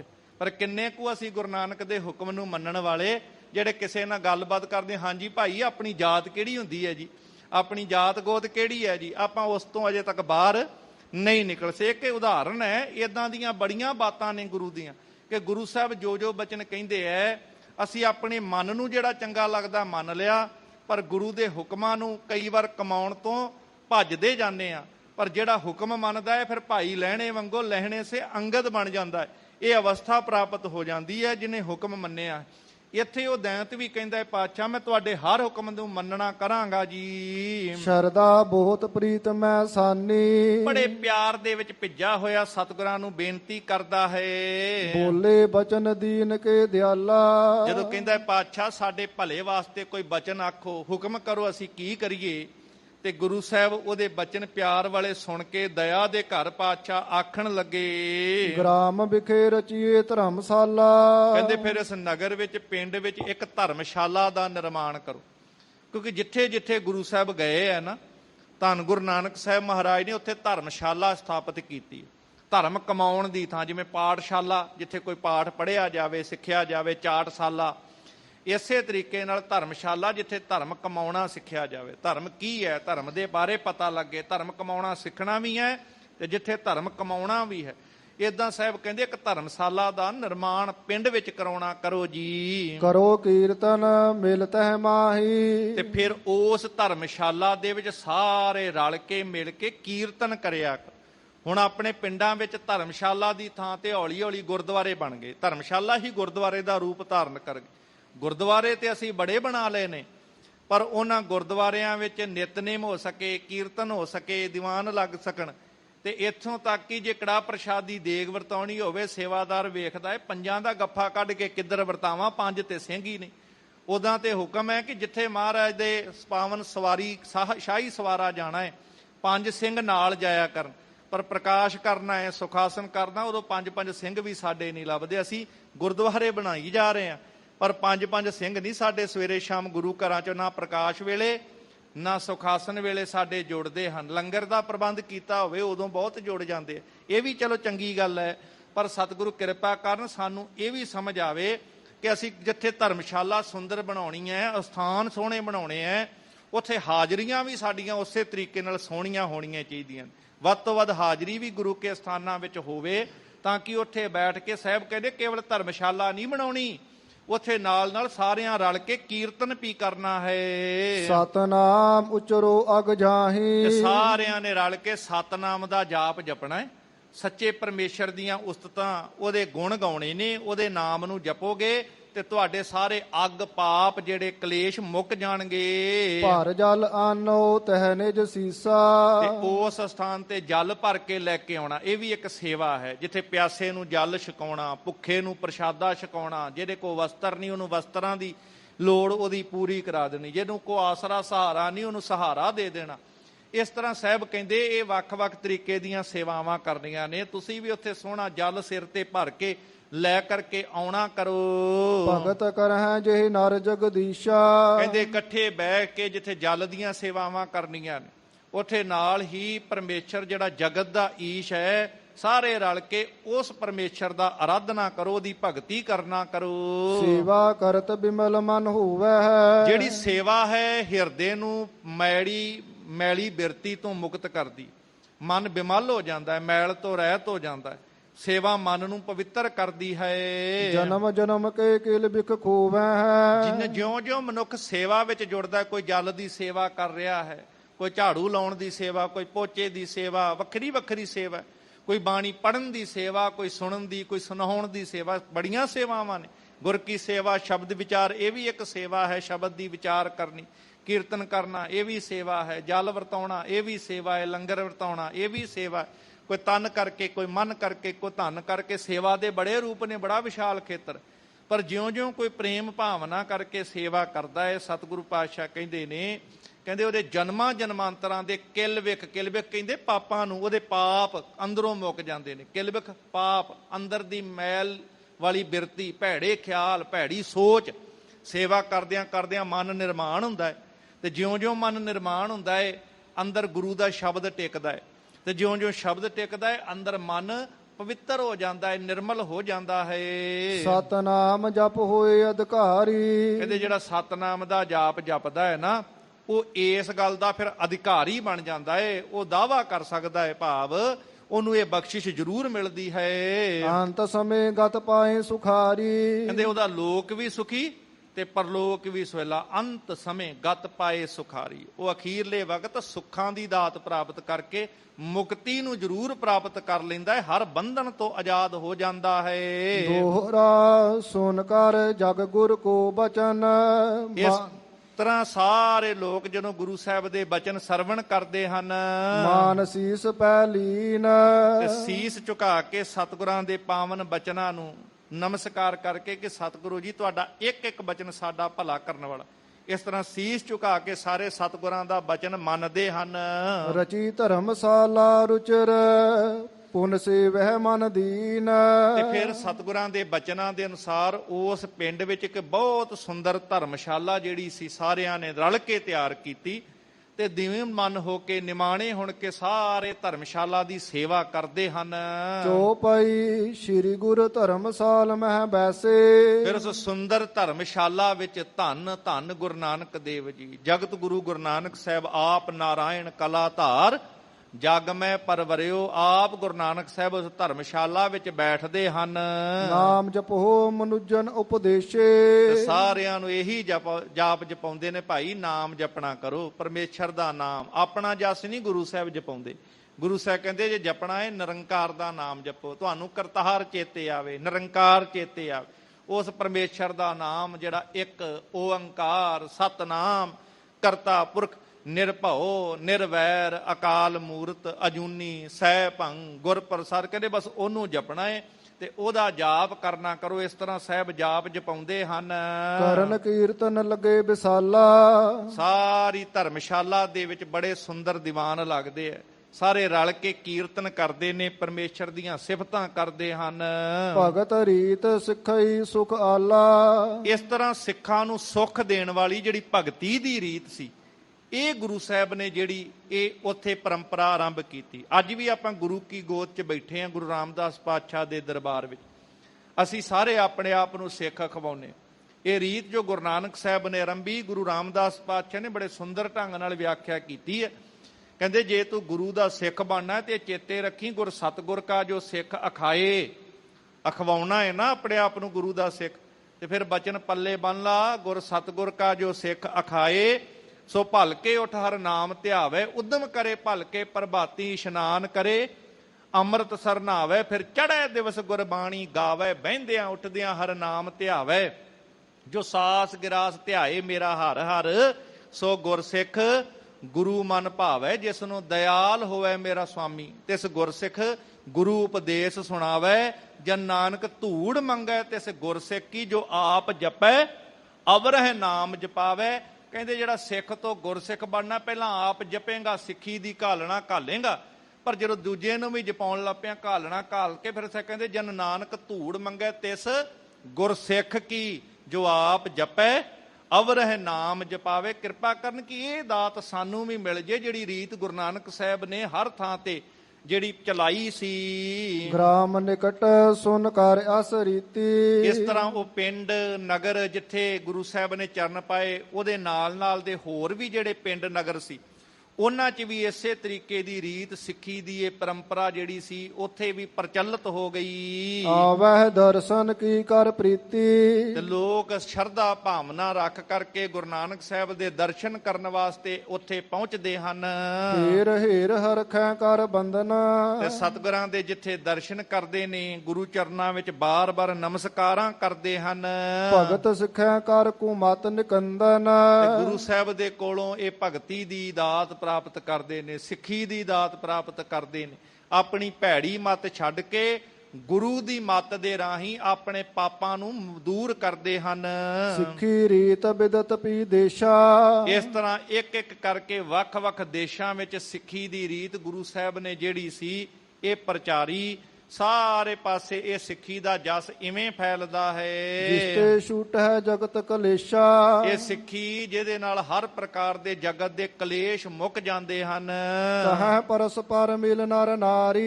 ਇਹ ਸਿੱਖੀ ਹੈ ਜੋ ਲੋਕਾਂ ਨੂੰ ਈਰਖਾ, ਨਫ਼ਰਤ, ਦਵੈਸ਼, ਸਾੜੇ ਤੋਂ ਮੁਕਤ ਕਰਕੇ ਲੋਕਾਂ ਨੂੰ ਰਲ ਮਿਲ ਕੇ ਰਹਿਣਾ ਸਿਖਾਉਂਦੀ ਹੈ। ਆ ਸੰਗਤ ਵਿੱਚ ਤੁਸੀਂ ਪੰਗਤ ਵਿੱਚ ਬੈਠੇ ਹੋ, ਇਹ ਗੁਰੂ ਨਾਨਕ ਸਾਹਿਬ ਦੀ ਸਿੱਖੀ ਦੀ ਦਾਤ ਹੈ। ਨਾ ਕੋਈ ਵੇਖਦਾ ਇਹ ਅਮੀਰ ਕੌਣ ਹੈ, ਗਰੀਬ ਕੌਣ ਹੈ, ਨਾ ਕੋਈ ਵੇਖਦਾ ਇਹਦੀ ਜਾਤ ਕੀ ਹੈ, ਇਹਦਾ ਧਰਮ ਕੀ ਹੈ, ਇਹਦਾ ਮਜ਼ਹਬ ਕੀ ਹੈ।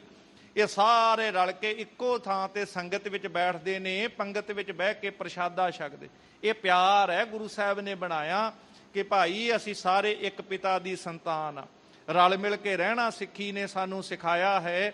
ਇਹ ਗੁਰੂ ਸਾਹਿਬ ਨੇ ਜਿਹੜੀ ਪਰੰਪਰਾ ਪ੍ਰਚਲਿਤ ਕੀਤੀ। ਪਰਮੇਸ਼ਰ ਤਨ ਇਹ ਉਪਕਾਰੀ।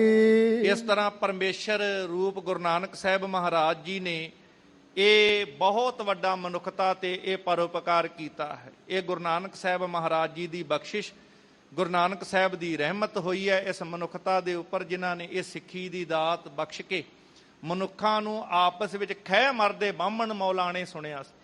ਪਰ ਜੇ ਸਿੱਖ ਵੀ ਆਪਸ ਵਿੱਚ ਇਸ ਤਰ੍ਹਾਂ ਕਹਿੰਦੇ ਹੋਣ, ਇਹਦਾ ਮਤਲਬ ਫਿਰ ਸਿੱਖੀ ਨਾਲੋਂ ਕਿਤੇ ਨਾ ਕਿਤੇ ਸਾਡਾ ਅੰਦਰਲੇ ਪਾਸੇ ਤੋਂ ਨਾਤਾ ਟੁੱਟ ਰਿਹਾ। ਤੇ ਜਿਹੜਾ ਸਿੱਖੀ ਨਾਲ ਅੰਦਰੋਂ ਜੁੜਦਾ ਹੋਵੇ ਨਾ, ਫਿਰ ਉਹ ਆਪਸ ਵਿੱਚ ਨਿੱਕੀਆਂ ਨਿੱਕੀਆਂ ਗੱਲਾਂ ਤੇ ਖਹਿੰਦਾ ਨਹੀਂ, ਉਹ ਤੇ ਗੁਰੂ ਦੇ ਬਚਨਾਂ ਨੂੰ ਕਮਾਉਣ ਵਾਲੇ ਪਾਸੇ ਤੁਰਦਾ ਏ। ਜੇ ਕਿਤੇ ਖਹਿ ਚੱਲ ਰਹੀ ਹੈ, ਇਹਦਾ ਮਤਲਬ ਅੰਦਰੋਂ ਸਿੱਖੀ ਨਾਲੋਂ ਕਿਤੇ ਨਾ ਕਿਤੇ ਸੰਪਰਕ ਸਾਡਾ ਟੁੱਟ ਰਿਹਾ ਹੈ। ਅੰਦਰੋਂ ਜੜ ਕਿਤੇ ਨਾ ਕਿਤੇ ਥੋੜੀ ਥੋੜੀ ਅੰਦਰੋਂ ਉਖੜਦੀ ਪਈ ਹੈ। ਉਹਨੂੰ ਸਾਂਭਣ ਦਾ ਵੀ ਯਤਨ ਕਰਨਾ ਕਰੀਏ ਜੀ। ਸਿੱਖੀ ਰੀਤ ਬਿਦਤ ਪੀ ਦੇਸ਼ਾ। ਇਸ ਤਰ੍ਹਾਂ ਸਿੱਖੀ ਦੀ ਰੀਤ ਸਾਰੇ ਦੇਸ਼ਾਂ ਵਿਦੇਸ਼ਾਂ ਦੇ ਵਿੱਚ ਪ੍ਰਚਲਿਤ ਹੋ ਗਈ ਹੈ। ਥਾਂ ਥਾਂ ਤੇ ਜਿੱਥੇ ਜਿੱਥੇ ਗੁਰੂ ਸਾਹਿਬ ਨੇ ਚਰਨ ਪਾਏ, ਉੱਥੇ ਇੱਕ ਓੰਕਾਰ ਦਾ ਜਾਪ ਸਤਿਗੁਰਾਂ ਨੇ, ਸਤਨਾਮ ਦਾ ਜਾਪ ਸਤਿਗੁਰਾਂ ਨੇ ਜਪਾਇਆ ਹੈ। ਤੇ ਸਾਰੀ ਮਨੁੱਖਤਾ ਨੂੰ ਆਪਸ ਵਿੱਚ ਰਲ ਮਿਲ ਕੇ ਰਹਿਣਾ ਜਿੱਥੇ ਸਿਖਾਉਂਦੇ ਨੇ। ਇਹ ਗੁਰੂ ਨਾਨਕ ਸਾਹਿਬ ਧਰਮਸ਼ਾਲਾ ਕਾਇਮ ਕਰਦੇ ਨੇ, ਸੰਗਤ ਪੰਗਤ ਦੀ ਇਹ ਮਰਿਆਦਾ ਕਾਇਮ ਕਰਿਆ ਕਰਦੇ ਨੇ। ਇਸ ਤਰ੍ਹਾਂ ਇਹ ਗੁਰੂ ਨਾਨਕ ਸਾਹਿਬ ਮਹਾਰਾਜ ਜਿੱਥੇ ਮਨੁੱਖਤਾ ਤੇ ਭਲੇ ਵਾਸਤੇ ਕਾਰਜ ਕਰ ਰਹੇ ਨੇ। ਬਾਬਾ ਦੇਖੈ ਧਿਆਨ ਧਰ, ਜਲਤੀ ਸਭ ਪ੍ਰਿਥਵੀ ਦਿਸਿਆਈ, ਬਾਝੋਂ ਗੁਰੂ ਗੁਬਾਰ ਹੈ ਕਰਦੀ ਸੁਣੀ ਲੁਕਾਈ। ਬਾਬੇ ਭੇਖ ਬਣਾਇਆ ਉਦਾਸੀ ਕੀ, ਰੀਤ ਚਲਾਈ ਚੜਿਆ ਸੋਧਣ, ਧਰਤ ਲੁਕਾਈ। ਤੇ ਧਰਤ ਲੁਕਾਈ ਨੂੰ ਸੋਧਦਿਆਂ ਜਿਵੇਂ ਜਿਵੇਂ ਭਲਾ ਕਰਦੇ ਨੇ ਵੱਖ ਵੱਖ ਦੇਸ਼ਾਂ ਵਿੱਚ। ਅਗਲਾ ਪ੍ਰਸੰਗ ਆਪ ਜੀ ਨੇ ਬੜੇ ਪਿਆਰ ਦੇ ਨਾਲ ਆਉਣ ਵਾਲੇ ਦੀਵਾਨਾਂ ਵਿੱਚ ਇਸੇ ਤਰ੍ਹਾਂ ਹਾਜ਼ਰੀਆਂ ਭਰ ਕੇ ਪਿਆਰ ਨਾਲ ਸਰਵਣ ਕਰਨਾ। ਸਤਿਗੁਰੂ ਜੀ ਕਿਰਪਾ ਕਰਨ, ਗੁਰੂ ਸਾਹਿਬ ਦਾ ਇਤਿਹਾਸ, ਗੁਰੂ ਕੇ ਬਚਨ ਸੁਣ ਕੇ ਸਿੱਖੀ ਨਾਲ ਸਾਡੀ ਪ੍ਰੀਤ ਬਣ ਜਾਵੇ। ਅੰਮ੍ਰਿਤ ਛਕ ਕੇ ਗੁਰੂ ਵਾਲੇ ਬਣੀਏ, ਸਹਿਜੇ ਹੋ ਜਾਣਗੇ ਲੋਕ ਸੁਖੀਏ, ਪਰਲੋਕ ਸੁਹੇਲੇ। ਨਾਨਕ ਹਰ ਪ੍ਰਭ ਆਪੇ ਮੇਲੇ। ਸਾਰੀਆਂ ਸੰਗਤਾਂ ਨੂੰ ਇੱਕ ਵਾਰ ਫੇਰ ਤੋਂ ਧੰਨ ਸ਼੍ਰੀ ਗੁਰੂ ਅੰਗਦ ਸਾਹਿਬ ਮਹਾਰਾਜ ਜੀ ਦੇ ਪ੍ਰਕਾਸ਼ ਪੁਰਬ ਦੀਆਂ ਲੱਖ ਲੱਖ ਵਧਾਈਆਂ। ਭੁੱਲ ਚੁੱਕ ਦੀ ਖਿਮਾ ਜੀ। ਸਿੱਖੀ ਰੀਤ ਬਿਦਤ ਪੀ ਦੇਸ਼ਾ, ਜਿਸ ਤੇ ਛੂਟ ਹੈ ਜਗਤ ਕਲੇਸ਼ਾ। ਕਹੈ ਪਰਸ ਪਰ ਮਿਲ ਨਰ ਨਾਰੀ, ਪਰਮੇਸ਼ਰ ਤਨ ਇਹ ਉਪਕਾਰੀ। ਵਾਹਿਗੁਰੂ ਜੀ ਕਾ ਖਾਲਸਾ, ਵਾਹਿਗੁਰੂ ਜੀ ਕੀ ਫਤਿਹ।